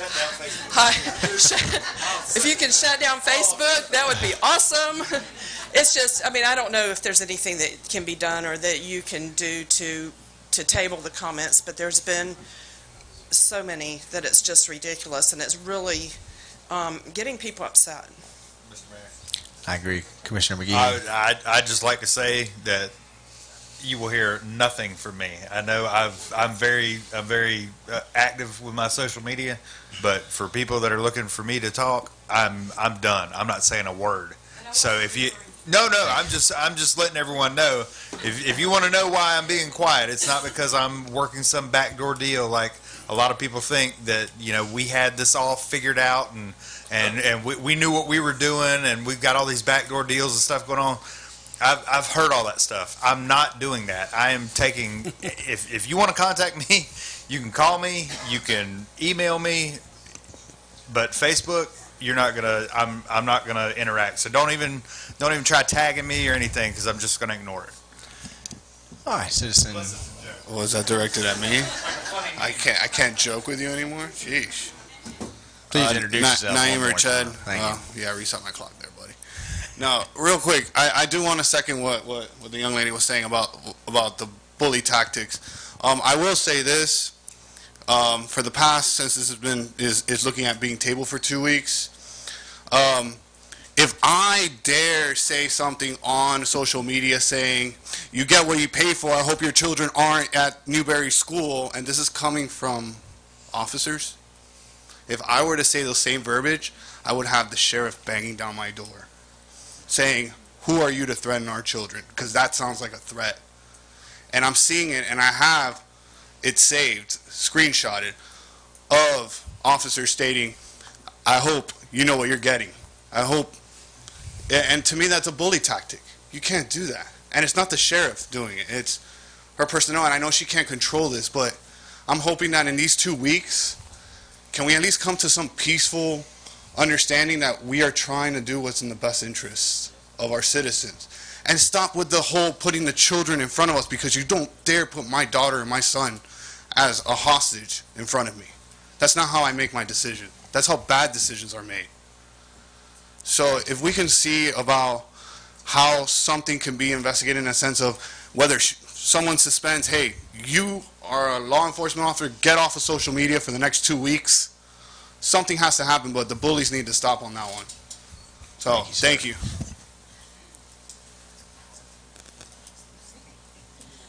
No, my name is Renee Hancock. I know everyone wants to go home, so I'll just make this quick.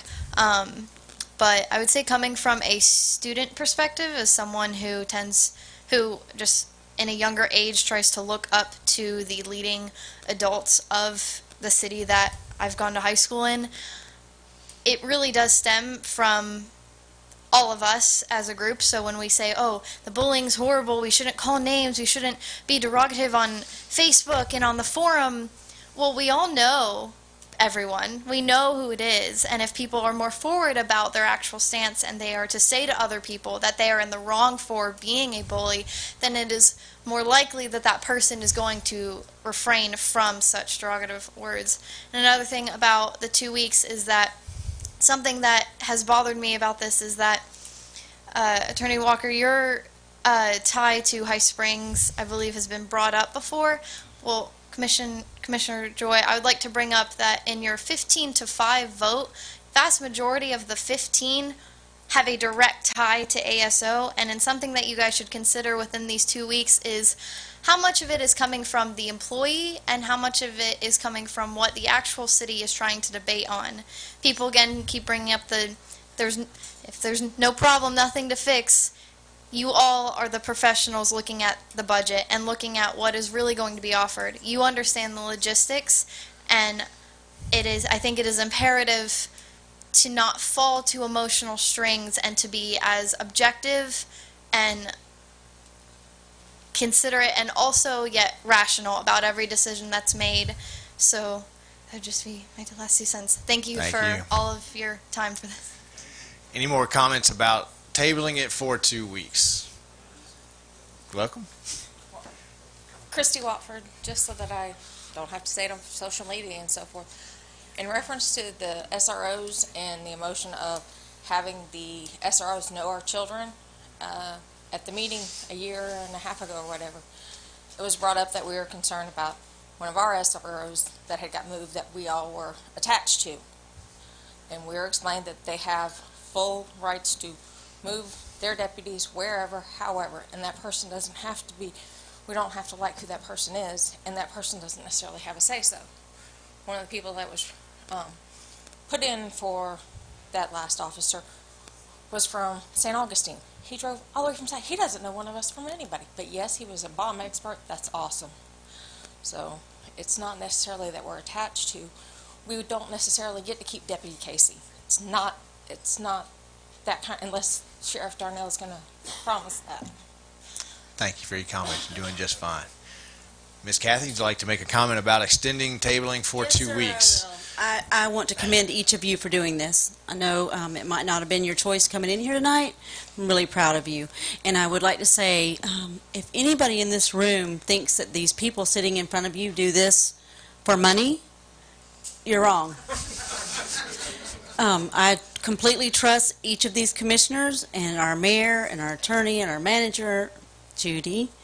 You might not vote the way I want you to vote, but I trust what you're doing. And I appreciate it. The other thing I want to leave you with is a little motherly advice. If you don't like what's going on Facebook on the forums, get off of it. Thank you. Any other public comment on the motion to table for 2 weeks? Seeing none? All in favor? Any more comment from the commission on the motion? All in favor signify by saying aye. Motion passes unanimously. And I will request that we take a 2-minute break to allow the folks who have just been in here for this conversation to exit, and the mayor needs to use the bathroom.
Thanks for coming.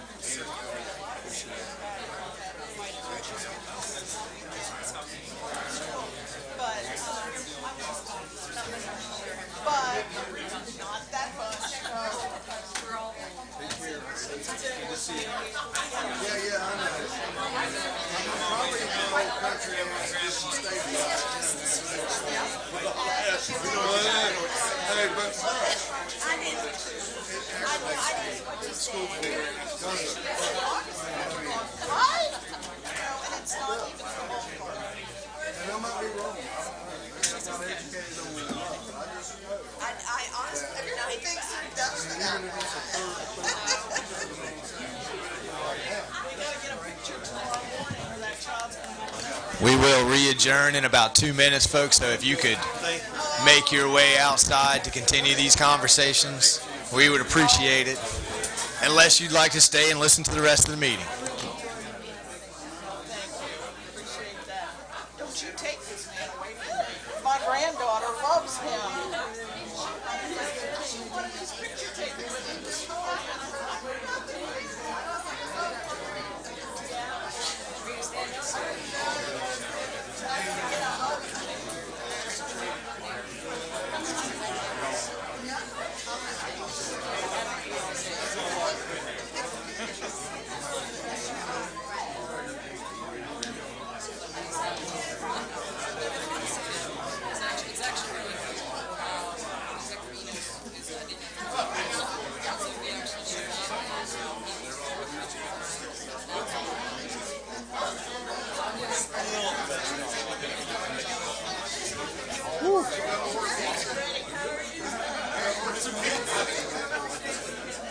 I ate just before the meeting, just for this reason. All right, folks, we're going to begin to reconvene. So once again, if you're not interested in staying for the rest of the meeting, if you can make your way outside so we have a BOA meeting and a long agenda left, you are welcome to stay, but we need to reconvene. Well, you collect that big salary, Mike. Yeah.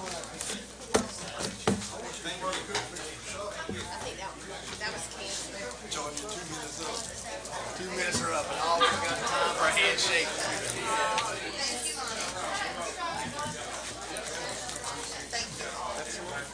Have a great evening. Oh, you go here on the side.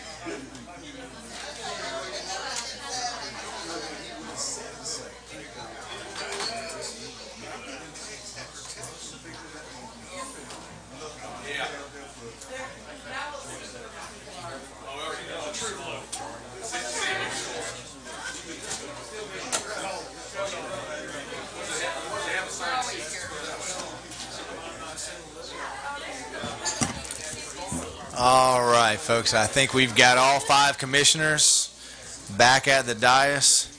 Again, we still have quite a bit to go on the agenda. We got 30 minutes left before we're going to have to entertain a vote to extend it, and we have a Board of Adjustment meeting to follow.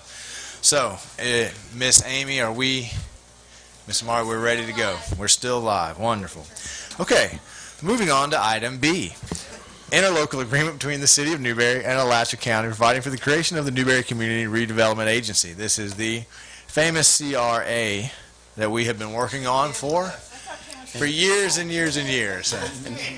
The Chair recognizes the absence of Commissioner Cornell, who did make it till 10 o'clock tonight, so we appreciate that. Mr. Mayor, Brian Thomas, our planning director, is going to lead us in the introduction of this item, which I would characterize as it's an agreement to develop an agreement. And Brian, if you were ever going to be brief, tonight would be the night. Yes, sir. Mr. Mayor, a very brief update. Thank you. Basically, what you have before you is the latest version of the interlocal agreement draft. It was provided to us last week from county staff. It does include all of the items that the county commission requested staff include at the last meeting, which we discussed it, which was July 11th. And basically removed some provisions that we had asked them to remove in the revision. So, just briefly, key elements of the interlocal before you establishes a base year of January 1st, 2018, which was something we had asked for and they agreed to. It does have a 20-year time limit, unless extended by both commissions, and the maximum extension is another 20 years. Both commissions have to approve the plan, and as you alluded to, this interlocal agreement then just gives us all of the permissions to move forward with the actual development of the CRA plan itself. The plan and any amendments to the plan have to be approved by both governing bodies. The county will match the city's contribution on a one-to-one basis. If the CRA takes out any debt to fund capital improvements projects, the term of the debt can't exceed whatever's remaining term there is on the CRA. So if you're 5 years in, you're only allowed to take out 15 years on a term of any debt. It excludes some undeveloped tracts from directly receiving CRA TIF funds. Those undeveloped tracts are some large vacant parcels. Limits the administrative expenses to 30% or less, and in the event of an incurable default by the city, the county can elect to terminate the agreement in contributions to the TIF fund. However, that would only be after negotiations for curing the default and after mediation if that didn't work. And so the likelihood of that occurring, we believe, is slim. Once again, if you look at the total area of the proposed district relative to the size of the city of Newberry, it's actually fairly small. And that, sir, concludes resolution. Wonderful. Commissioner McGehee. Just one question. I know that we had the issue last time, we had this before us, we had the issue with the county having to approve, was it approve any funding? If we took out any funding sources through bonds or Yes, whatever? sir. Mr. Mayor, that was actually something they did remove. They originally had in there a clause in there that any debt would have to be approved by separate resolution of the county commission. They actually removed that clause. However, they did limit, and I thank you for bringing that up, because it did limit the amount that if the city loans the CRA money, they limited the interest rate to an interest rate of 0%. That was one of the changes, which has given our finance director a severe case of heartburn. But yes, the reason for that was apparently the city of Gainesville made loans to the Gainesville CRA at what the county believed to be an exorbitant rate, well above the going rate at the time for debt. And so in an effort to make sure that didn't happen in any other future CRAs, that was the sort of the compromise. It was, well, they would take out the provision of having to approve by resolution any debt we took out in return for. A lot of what we've been going through over the last couple of years has been in relation to what other CRAs have done before us. Commissioner Clancy. I have a question. So the CRA is the black outline, that blue Yes. spot in the middle? Yes, the Yeah, okay. shaded area outlined in black. And what would be construed as an incurable default? Would that be something like? If the city took out a loan on property outside of the CRA district for a project outside the district, and then continue to use TIF funds to fund that or something, or took out debt exceeding the limit, or any of the provisions basically of the agreement. Didn't provide the match funding and then refused to. That certainly would be a big one. Yes, sir. All right, we've been working on this for a long time. We've come to an agreement with the county. Commissioner, have any more questions? Yes. Do want to make sure that you saw the part where it says that this has not actually been discussed and approved by the county commission. But their county staff has given it to go ahead. Well, the county staff provided it to us, and they'll be putting it in front of the county commission shortly. Okay. And it has all the provisions that the county commissioners told them to put into it at the last meeting on June 11th or July 11th. I believe I was at that meeting, and my general sense was there was some questions about the map, but the majority of the county commission recognized the fairness of the fact that we're being held to a higher standard than any other municipality in their CRA. And the only way that these CRAs truly work is if you have some undeveloped land in it and you dedicate that money to go to your areas of blight, which is exactly what we've done per county request. So basically this has gone back and forth with you guys for the past 2 years, 3 years with the county. So this is the end game, and I'll certainly be lobbying the county to vote yes on it since it's has their staff seal of approval. Commissioner Farnsworth, do you have a comment? Yeah, so it's something we need to go ahead and vote on now? Yes, we vote on it. We'll send it to the county, and then that way if they vote on it, it's finished, it's finalized. It doesn't have to come back to us. Forces the issue, in my opinion, so I'd say yes, vote on it. And how long is this agreement for? 20 years. 20 years with a potential for a 20-year extension. And that's a good thing? We don't want it to be much longer than 20 years either, because eventually we want those areas that we have increased.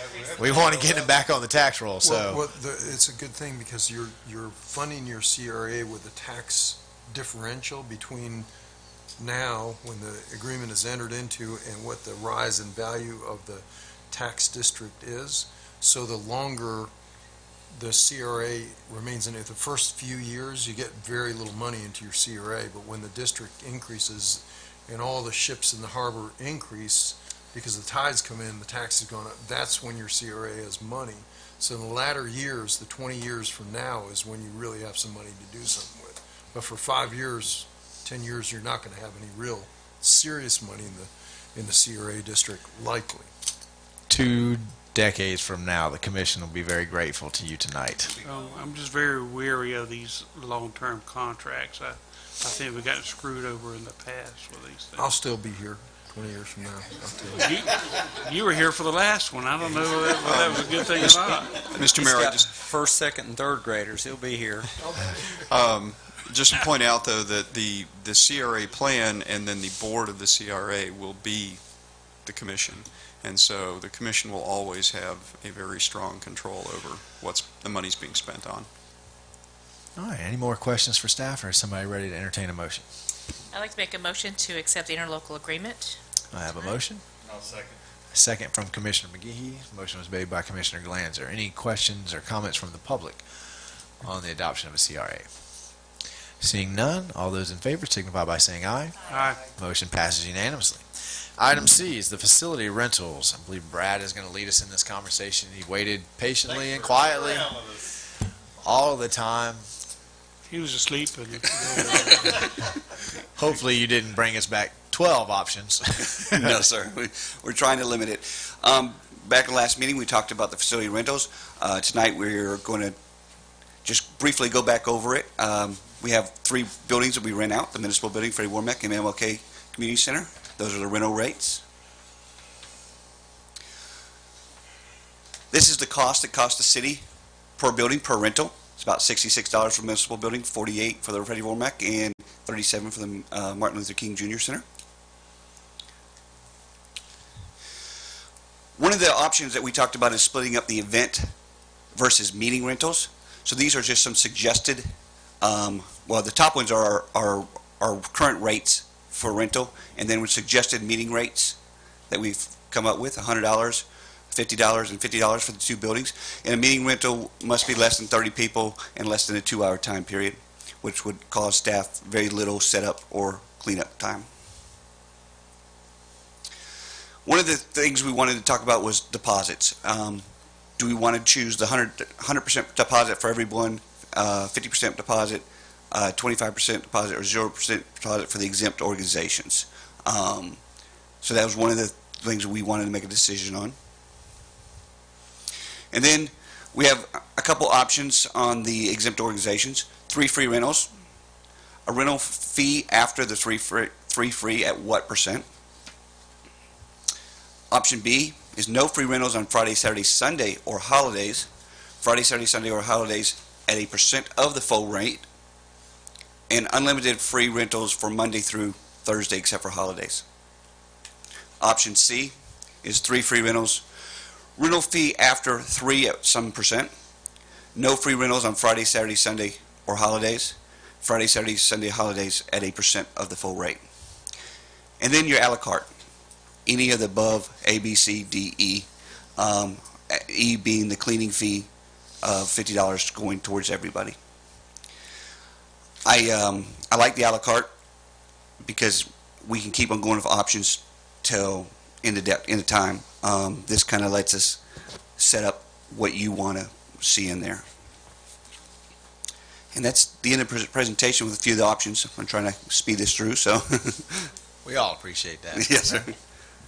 Commissioner Glenn. On this option on number B, it says the rental fee after 3 free. At what percentage rate? Do we have to come up with that tonight? Well, that's what I'm asking you. I mean, it could be at 25% rate, 50% rate after the free rentals. Yes, so that is an option that we have to come up with. Yes, ma'am.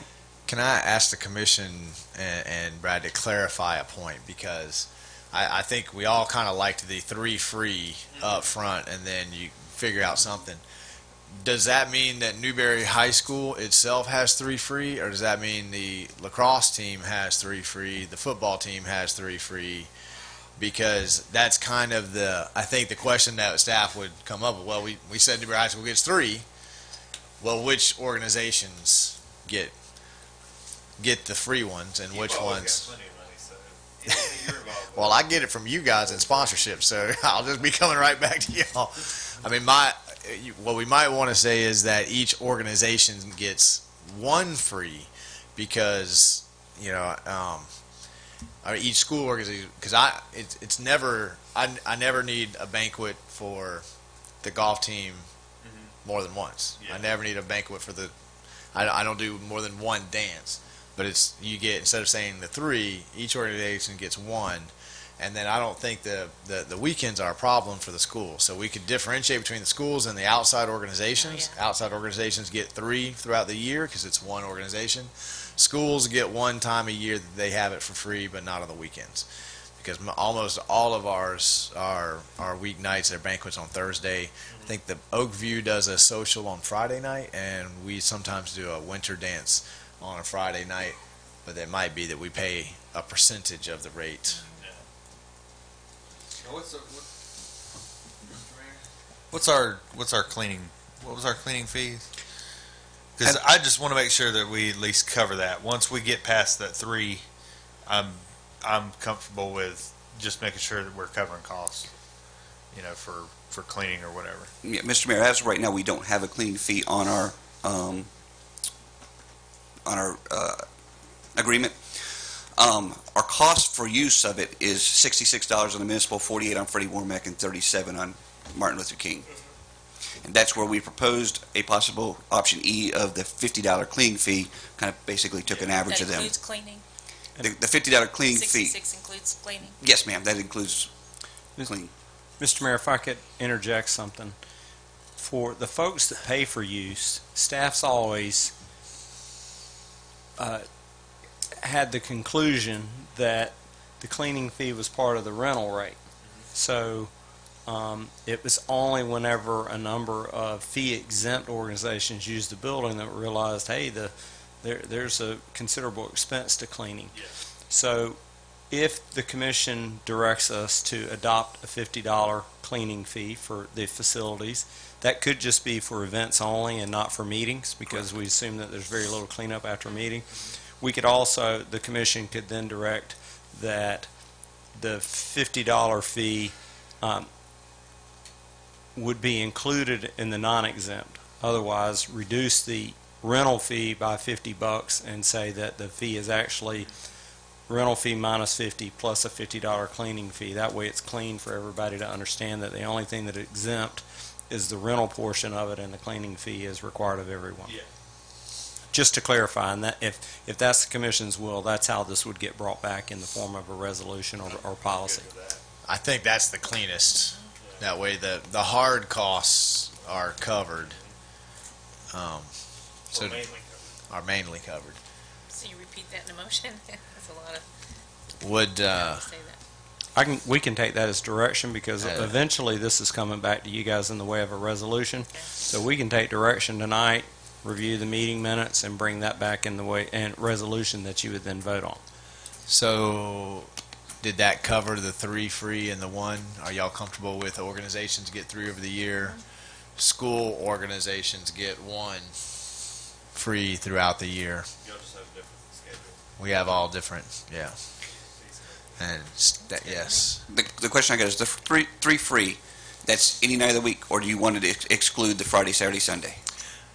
I mean, I think it's, from my perspective, 95% of the things that happen on school happen on Thursday night. It seems like Thursday is our night for banquets and all those in the schools. Now, this isn't for the organizations. The organizations get 3 free.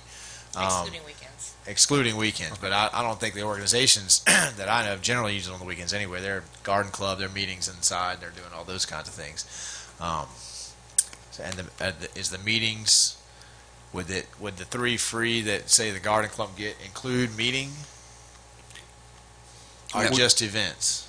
For the exempt organization, meetings would be free, always. Okay. Yeah. We think that trying not to tie the facilities up for the weekends where we have revenue potential is important to us. But when the garden club wants it for a meeting, the high school booster club wants it for a meeting, I think the Relay for Life wants for a meeting, those are Those are no big costs, no big deal things for us. And then I just have two more questions that for the commission. After the 3 free, what percent would we like to put in there? 25. 25%? That will cover cleaning. And then my final question is that the same for Friday, Saturday, Sunday percent as it is a weekday percent? 75. Okay, thank you. Yeah. Does everybody agree? Decisive. Do we have a head nod on Commissioner Farnsworth's proposals? 25% weekday, 75% after the 3 free. Thank you very much. All right, well done, Brad. Item D, parental leave policy. I'll tell you that we are still cutting edge on this, but only by a nose. My understanding, there's lots of other folks out there that are beginning to implement this as well. So meditate on brevity and proceed. Absolutely. Before we begin, does the commission want to make a motion to extend the meeting? Are you going to take longer than 10 minutes? Probably. I have another item after this one. I'll entertain a motion to extend the meeting till 11 o'clock just so that we don't have to make another motion. So moved. And second, all in favor signify by saying aye. Motion passed unanimously. So I have 40 minutes now. I tell you, give them an inch. Mr. Mayor and City Commission, during our preliminary budget meetings over the summer with the Commission, the idea of offering a paid parental leave benefit was brought up by a commissioner. Staff presented the idea initially at the second budget workshop in July and received consensus to explore the feasibility and fiscal impact of a paid parental leave policy and was directed to bring back the item for Commission consideration. To that end, we are here tonight with a brief presentation. So what are the benefits of a paid parental leave policy? We'll work on that. What are the benefits of a PPL policy? Two of the biggest benefits to the city are as an employer are the improvement in parent retention and the use of the policy as a recruitment tool. As we all know, between the cost of advertising, hiring, and training of a new employee, turnover is very costly to the city, and we always attempt to minimize it.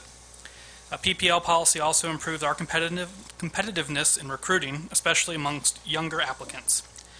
Given that at this point we would be the only government in the area, to my knowledge, that would offer this benefit, we would have an advantage and can more easily compete with a GRU or an Ocala or other communities of our size. In personal benefits to a new parent, PPL policies have been shown to help reduce infant mortality rates by as much as 10% in countries that require the leave. There are also benefits to women who receive the benefit as being less likely to suffer from mental health issues post-childbirth. And then obviously it helps increase loyalty and morale amongst your employees. And it provides a boost to productivity of new parents as they are given time to recoup from a childbirth, adoption, or replacement of a foster child instead of trying to balance both a newborn or foster child and work right away.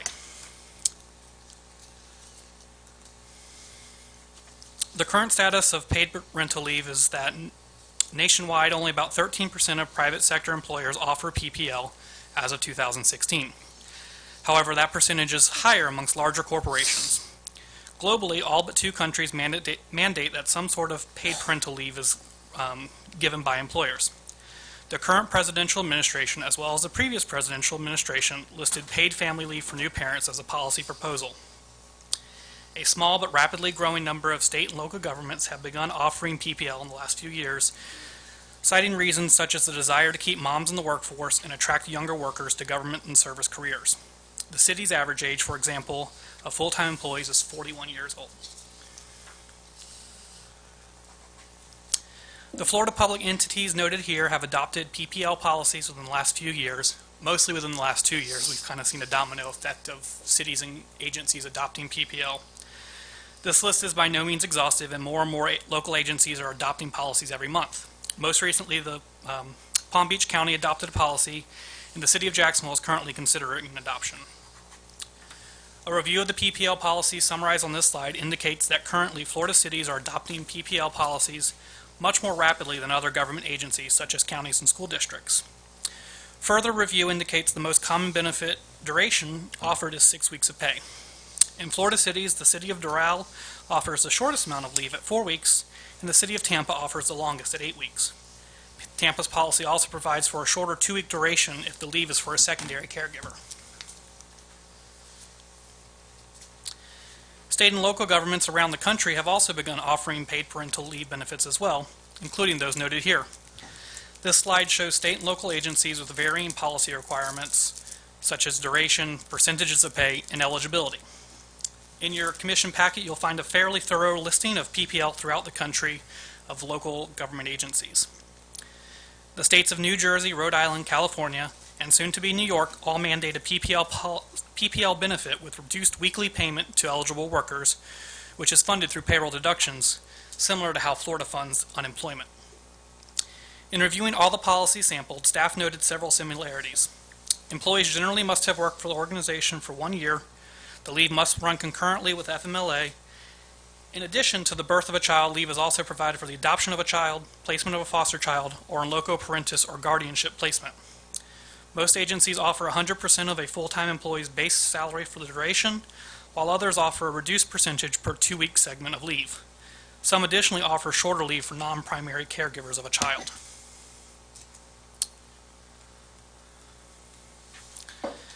This slide shows the city's current leave policies offered. Although the Commission does not currently offer a paid parental leave policy, it does offer a generous leave package, including both paid, sick, and vacation leave. While PPL is not a specific policy at this point, it is covered underneath the Family Medical Leave Act, known as FMLA, as a job-protected benefit, and pay is subject to accrued sick and vacation balances, meaning an employee is guaranteed 12 weeks of job security, but whether or not that is paid or unpaid depends on how much leave balance the employee has. Employees who may not have enough leave are allowed to request other employees donate their time to them to cover any lapses in pay. However, donations are completely voluntary. Additionally, the city does offer an employee a voluntary employee-paid short-term disability policy to supplement any accrued time for any short periods of extended leave, which includes the birth of a child. The average accrued leave balances for full-time employees under 45, which is the group most likely to use a paid parental leave benefit, and was the group we considered in our analysis, is 377 hours of leave, just over 9 weeks of sick and vacation. Newly hired employees begin accruing sick and vacation time immediately and earn 80 hours of vacation and 96 hours of sick leave their first year, for a total of 176 hours, or 4.5 weeks.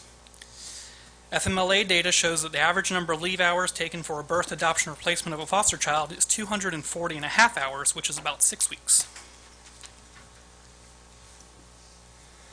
Policy considerations. If the Commission were to direct staff to implement a PPL benefit, there would be a number of policy issues to be considered. One of these is the duration of the benefit. Benefits vary across the country, typically ranging from 3 to 12 weeks, with 6 being the most common.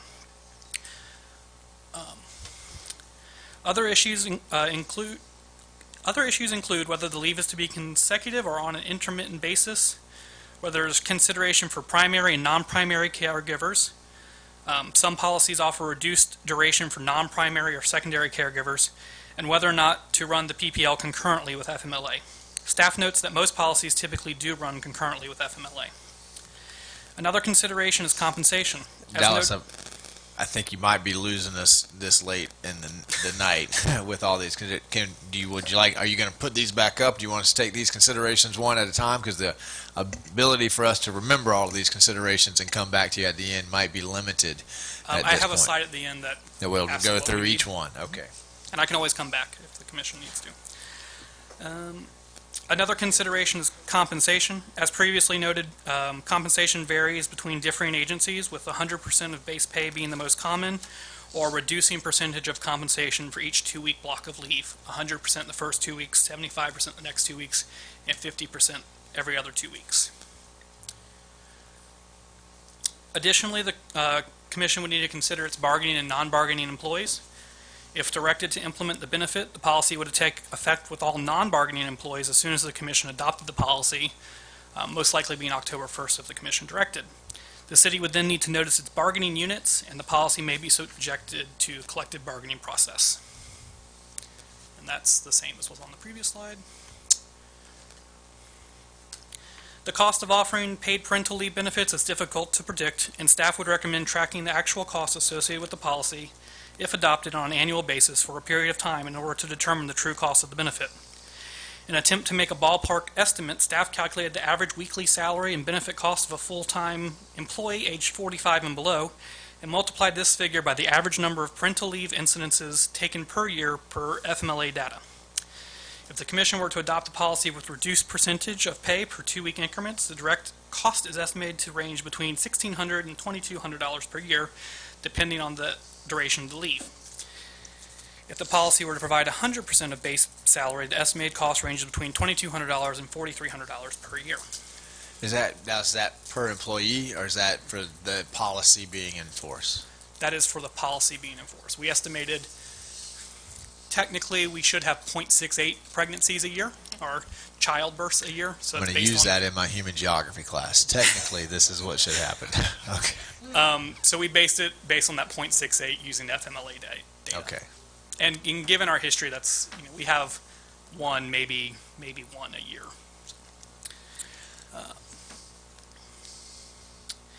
In addition to the PPL direct costs, there may be other costs associated with the benefit. Overtime and temporary personnel costs may increase to cover an employee on leave and would vary department to department. Most departments try to absorb the work left behind by employees on extended leave and distribute it to other employees. Therefore, there may be a temporary decrease in overall productivity while the job duties are shifted to other staffers. However, it should be noted that these costs and issues already occur when an employee is out for leave, given that they are currently allowed 12 weeks of leave under FMLA. So while the PPL may extend the period of, that doesn't make any sense. So while the PPL may extend that period closer to the 12 weeks of pay, it would not be a new burden to the city. Another issue is the deferring of sick and vacation leave that would previously been used to cover FMLA, but is no longer needed, or is in addition to the 6 weeks or whatever amount of time the Commission determines, which would be payable in the future to the employee as either a time-off benefit or a cash benefit at the end of their tenure. Another consideration may be payout liability for employees who do not return to work during their leave. Staff proposes in its current draft policy that employees who leave or do not return to work following PPL must pay back any PPL that they have received. Other considerations include the cost increase as the city's workforce is replaced by younger employees, and potential pushback from employees who are not qualified for the leave. Why wouldn't they be qualified for the leave? They're too old. I wouldn't qualify. No, I mean, if you had a child. Oh. If the Commission decided to only offer it to primary or non-primary, or to primary caregivers and it was a non-primary caregiver, or if perhaps the Commission determined not to offer it to in loco parentis or guardianship parents, and a parent, employee had a guardianship that they felt should be covered. Okay. To recap, we are looking for direction on who is eligible, what the duration of the benefit should be, what the compensation of the benefit should be. Staff has included a draft policy in your packet with some of the nuts and bolts of the policy, and once we receive direction, we will update that policy and bring it back with a resolution for adoption. And with that, that concludes my presentation. I'll be happy to answer any questions and receive direction.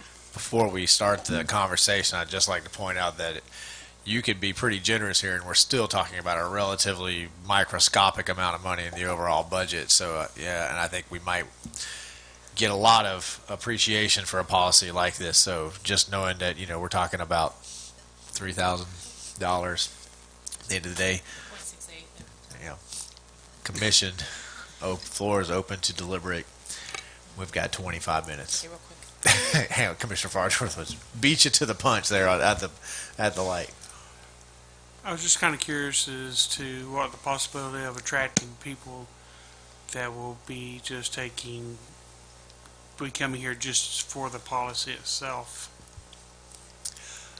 Mr. Mayor, I can't directly speak to that. However, most policies do require that you be eligible under FMLA requirements, which says that you have to have been an employee of the company organization for more than a year. That might just. And this applies to both male and females. At your direction. That's the policy. policy. The Commission's direction. That they're asking. It is very uncommon to adopt just maternity leave policies. As a I don't know what it's called when you stand up for men. Actually, what is feminist is for standing up for women, but when you a feminist is standing up for gender equality. Yes, so as a feminist. One for the fathers, right? Feminist This is for gender equality. Is that all your comments, Commissioner Farnsworth? Commissioner Glanzer? To Monty's point, we hope that they do come here just for that. That's one of the points of having it, right? You know, that it would be a benefit. But I wanted to thank you for all the time you put into this. I know it took a lot to get it together, and, you know, my hope and recommendation would be 6 weeks at 100%, which is $3,000 some dollars, which, like you say, is a small part of the budget and would be a great morale booster, in my opinion. Thank you. Other commissioners? All right, Commissioner McGehee? Don't have any comments.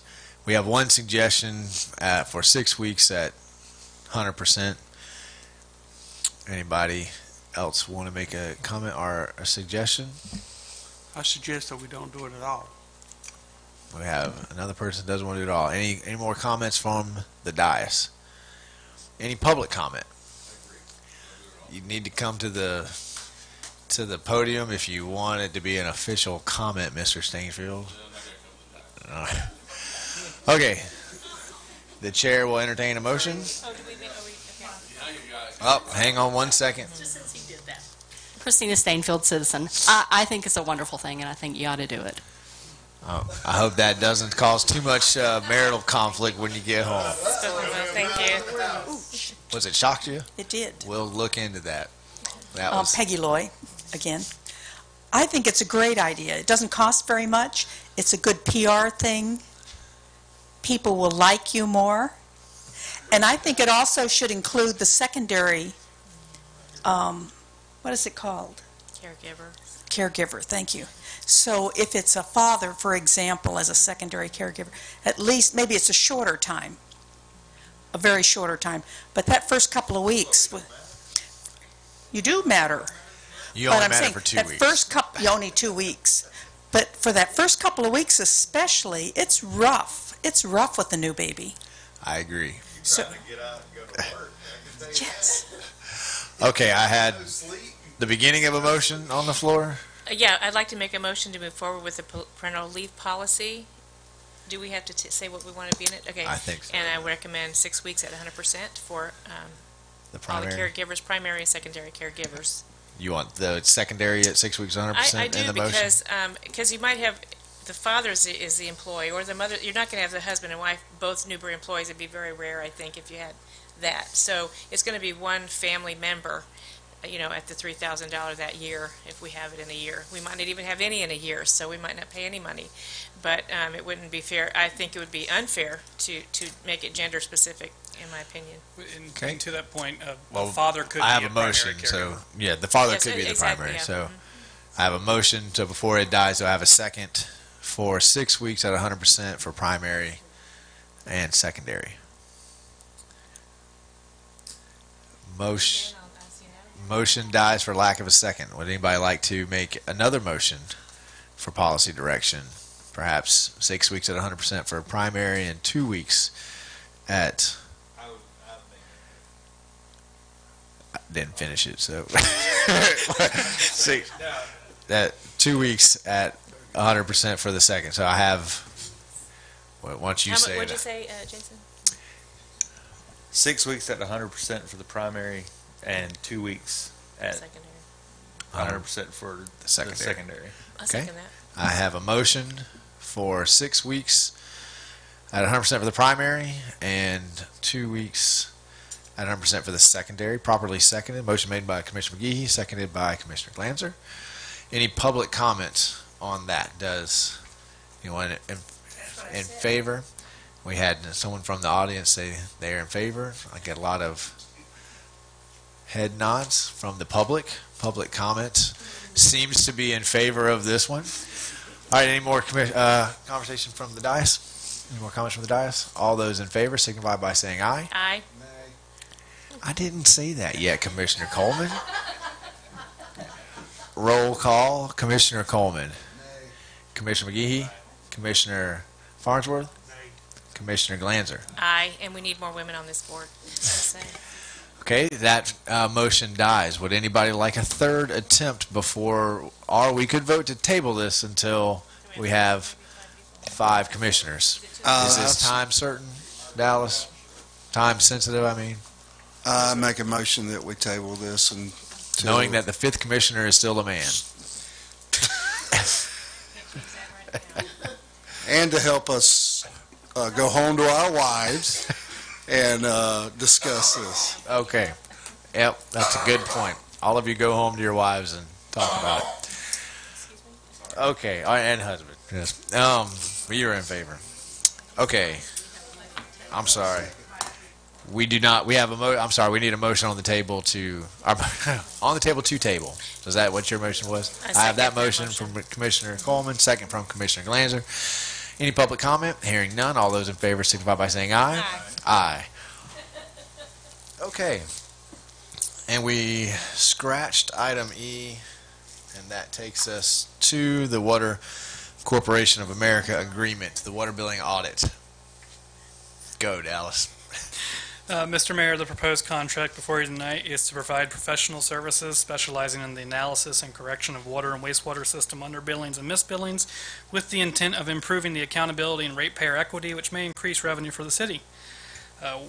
WCA will examine our rate structure, our customer count data, our distribution systems, our operations and practices for the metering of consumption, billings, collections, and revenue reporting functions. The objective of the examination is to identify causes of and remedies for inaccuracies and deficiencies in customer billings, rate application, water meter reading, and meter devices and collection functions. The term of the agreement is for 5 years, and the contractor will be paid 60% of all increased revenue for a term of 36 months from any discrepancies found by the consultant. The contract was procured using a competitive purchasing with Polk County and GRU. Well done, sir. So do we need a motion on the table to approve this, or is this recommended just action is to authorize the city manager to execute the agreement. Okay. Do I have any questions or comments for Dallas on this item? Any public comments or questions on this item? Hearing none, I'll entertain a motion at this time to have the city manager execute. I have a motion from Commissioner Farnsworth, a second from Commissioner McGehee. All those in favor signify by saying aye. Aye. Motion approved. Moving on to comments. City manager. Thank you, Mr. Mayor. I've limited my comments to 5 pages tonight. Now, I'll be brief.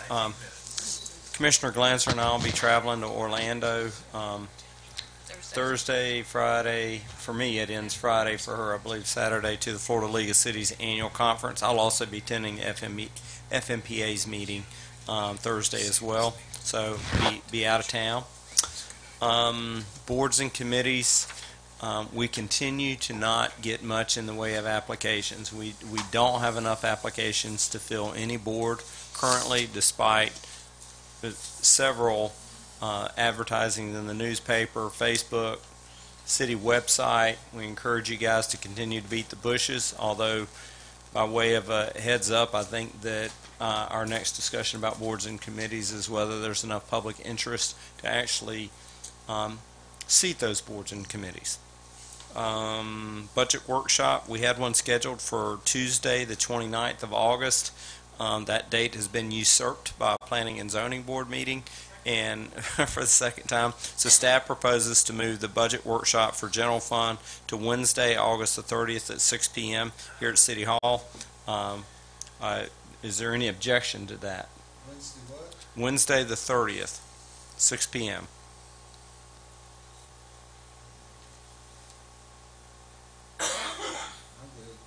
The hearing no more nays, we're going to assume that's going to work. I forwarded an email. I got a message from the county today that they are going to consider stormwater manual and wetlands regulation at their September the 14th public meeting, and then they are going to ask staff to advertise for adoption in October.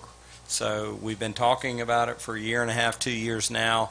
It's going to get real. The county has not given us any feedback as to whether they're planning to provide municipalities with the chance to opt in.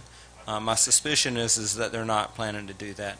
But I wanted to put it back on your radar and encourage you to communicate with elected officials at the county, encourage them to exempt municipalities, giving us the opportunity to opt in. And finally, just a request from our FMPA Board Representative Bill Conrad. I announced last meeting that he was reelected to be chair for FMPA, and it was in May that you guys approved his contract. He just wanted to ask that now that he's been giving a new term, it's an extended year, and we're going into a new fiscal year, if the commission was still okay with him serving as our board chair. Staff's position is staff believes that is great, but like to get some sentiment that that's okay with the board, or we'll bring it back for consideration at a future meeting. I think staff is just looking for a head nod. If that's all right with you guys, if we can just give a nod. Great, and that concludes my comments. All right. City Attorney, Madam Clerk. Thank you. Commissioner Coleman. I'm glad we got to table the parental leave because I do need to study that a little bit more. With everything that was going on earlier, it's that was mostly on my mind today and the day before and the day before that. So I'm glad we tabled that. The other thing is my wife's been texting me about this, about the school board, and she said I was deflecting. I want the citizens to understand, at no means was I deflecting. I totally think that the school board needs to put more skin in this game. So that's all I got. Commissioner McGehee. I want to thank everybody that came out here tonight, and just to reiterate that anybody who thinks that we came in here with some preconceived notion of what we were going to do, yeah, I guess we proved that wasn't true. I don't ever go into a meeting. I may go into a meeting leaning one way. I think every one of us up here could say that you do your research and you go into a meeting leaning one way, and you think you know what you're going to do, and then you get to the meeting, and you have people come up and they may make you pause and change that. I do feel though that not having Commissioner Martin here was the reason why I wasn't ready to move on the issue and vote. Mainly because of what was said, and we end up with a 2-2 vote on an issue this big, and it could really kind of throw a wrench in a lot of things. So I commend the board for tabling for 2 weeks. The only other thing I had on a positive note was that I attended the Newberry High School baseball. We had a golf tournament this weekend, and just want to thank all the citizens for the support in that. We were able to raise over $9,000, so it's going to go a long way in really revamping our field and doing a lot of things that we want to do. So just thank everyone for coming out for that, and thank you all for hanging around for this marathon meeting. Thank you. Commissioner Farnsworth. One thing I got this letter, and I was wanting, I guess maybe me and the manager can discuss it later, but this letter from Natalie Bushy. Absolutely. We'll send an update email. We've spent considerable staff time. I've seen reports. It turns out that the meter is very accurate. We tested the meter. It's at 100%, or it's just a hair under. We downloaded 3 months worth of data. We can see when the meter was operating, when the irrigation system was operating properly. And so be happy to, I will be forwarding an email for all of you guys to see the information behind it. I think that's been explained with Ms. Bushy, and I think that we're everybody is satisfied as far as I know. Hopefully, when we get the grid system, these kind of things will be eliminated. But also, the last golf tournament I was in, I brought a trophy in to show everybody. I didn't see one from Commissioner McGehee this time. Well, I had a lot of people back out on me. No, Jordan hurt his back. Okay. Somebody got to work. Is that all your comments, Commissioner Barber? That's all I have. Commissioner Glanzer. Thank you. I too wanted to thank everybody that came here tonight and stayed so long. And, you know, in the end, I think there would have been no wrong answer because both those police departments are highly qualified. But I'm glad we got to take another extra couple weeks to think about it with Mr. Martin being gone, Commissioner Martin. And also, I'm going to bring up the parental rights. You know, obviously as a mom, it's hugely important those first few weeks, and maybe some husbands can afford to have their wives stay home, or you know, and do that. But for the most part, people that are employees here, they can't afford that luxury and have to throw their children in child care in the first couple of weeks. And so it's a very small gesture. And, you know, I think for those people who are most needful of it, it will be the most grateful. They'll be the most grateful. So I appreciate, Commissioner Coleman, your consideration on that, thinking about it, and we'll look forward to bringing it up next time. Thank you. Well, since you guys have already thanked everybody who came out tonight, I just want to thank this board. I know that the past 3 weeks have been overwhelming with the level of discourse that this issue has brought up, and I know that we have another now 2 weeks to go to continue that conversation. And you guys have never shied away from doing extra work. You've always been willing to do that. You've always been willing to table it until all 5 can be here. You've been willing to have extra meetings, special meetings, and so I commend you for that. It does speak volumes to your character and why you're doing it. You're here for the people, and that, you know, it's not about the money, it's not about the glory, because there's little of both. But so good job tonight. Well done. It was a difficult situation, and you know, hopefully we've got 2 weeks. We can get a full board here. 2 more weeks of listening to constituents continue, and that's all right. You know, that's what we are up here for. That will conclude my comments. Public comments. Mr. Stainfield, you teased me earlier that you were going to make a comment. I did, and now I am. Oh, okay. And you now just I am. waited for the full I waited for the end. Actually, Ricky stole my thunder. Did I? He did. Because actually, I agree with him wholeheartedly about the school board. If you look at your tax roll bill, the biggest portion of your tax bill is the school board. And where have they been in providing for the safety of our children? I agree with him wholeheartedly. Our school board should be firmly ensconced in taking care of the school resource officers, not us. That shouldn't be going through us. We don't cut their grass. We don't look at their AC. We don't, you know, clean their toilets. So why are we looking at the school resource officers, which is something that the schools provide for the safety of the children? This is not our fight to be in. This is the school board's fight. And I think even if we went with one of these, we ought to be going to the school board and demanding they reimburse us. Why are we as one municipality having to pay for school resource officers when other communities are not? That's it. Mr. Mayor, just so that it's clear to everyone, the school board doesn't pay the full freight and board, but they do contribute somewhere in the neighborhood of $20,000 per officer for funding towards those positions. So it's not that they pay zero, it's just they don't pay full freight and board. Any other comments?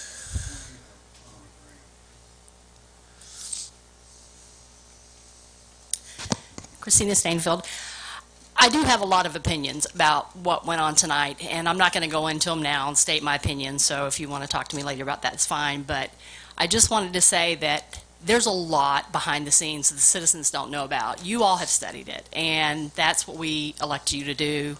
And I trust in your decisions, so I'm glad that you tabled it. I think it does need to be 5 people to vote.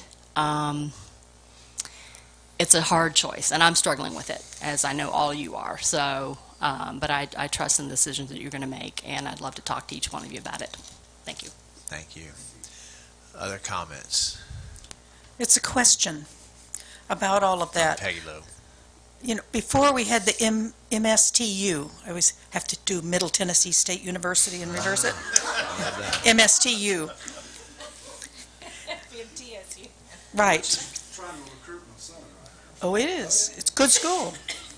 But anyway, before we paid that for the services of the sheriff's department. Partly. Is that part correct? That's totally correct. Okay. So then we went into this this program where we paid the sheriff directly and we didn't pay any MSTU. Now, if we go with the High Springs for the resource officers, what do we do about the part where the sheriff is going to take up the rest of the load? Are we going to have to go back in and pay MSTU? Or are we going to have to pay the county something? Have to pay the sheriff something? No, and I will take the opportunity here at the very end to answer that question, because I think it's been posed in many different ways tonight, and my understanding, and Mr. Manager can correct me if I get it wrong, but what the proposal is for, if you go with the High Spring option, is that we would accept the basic level of law enforcement that every municipality in Alachua County receives, whether they have a law enforcement agency of their own or not. So you would... No. They don't. No, they do not. So the city of High Springs has their own police department. They pay their police department. The city of Alachua has a police department. They pay their police department to do the enhanced patrolling, the enhanced services. Every municipality in the county depends on the sheriff's office for that one deputy in their zone for 911 dispatch, and for the very enhanced SWAT, those kinds of things. I was just in a training, the Alice training at the high school, which is active shooter training on campus, and ASO mentioned in that training that they were giving that training to every school in the county, even schools that have their own police department. So they were in Buchholz giving that training, even though that's GPD territory. So there are services that the sheriff's office provides to the entire county that are paid for through your regular ad valorem county taxes. And other cities in the county, Gainesville, Alachua, High Springs, receive those services because they pay for those services. So the High Springs proposal is for us to accept those base level services from the sheriff and pay for the enhanced services of school resource officers through High Springs. I understood all that. What were we Can you come back to the podium? What were we paying MSTU for all these years? Well, that will extend the meeting past our 11 o'clock timeline. No, it won't. But really? You can't tell me in 3 minutes? I will do my best. If you recall the slide that was up that discussed... It's hard to read that light turquoise on white. It discussed the patrolling, the parades, those kinds of things. So when you pay the MSTU or when you pay the contract, there's really no question of getting all of the services whenever you need them. As many people said, you know, if something happens in Newberry, it's not just the one officer that would respond, it would be 10 officers that would respond. My response to that would be that level of response happens in other parts of the county as well, in other municipalities that have their police force. No, I understand all that, Jordan. What I don't understand is what were we paying MSTU for before? We had sheriff's service without paying it, evidently. The enhanced services. So that was paying the enhanced services. Correct. The enhanced services. Okay. The $740,000 and the $777,000 go to pay for the enhanced. So the question is, are those enhanced services worth that much money? $500,000 difference? Gotcha. That's the crux of it, and I'm sorry if I didn't articulate that well when everybody was here. I thought we had to pay that before in order to have the service at all of the county. I think that's a common misunderstanding. Before Steve Ulrich was sheriff, we did not pay MSCU or didn't pay anything.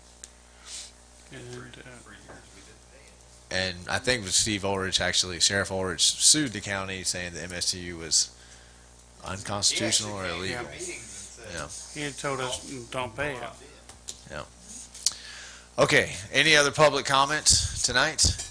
Hearing none, meeting is adjourned. See, you got it done in less than 3 minutes.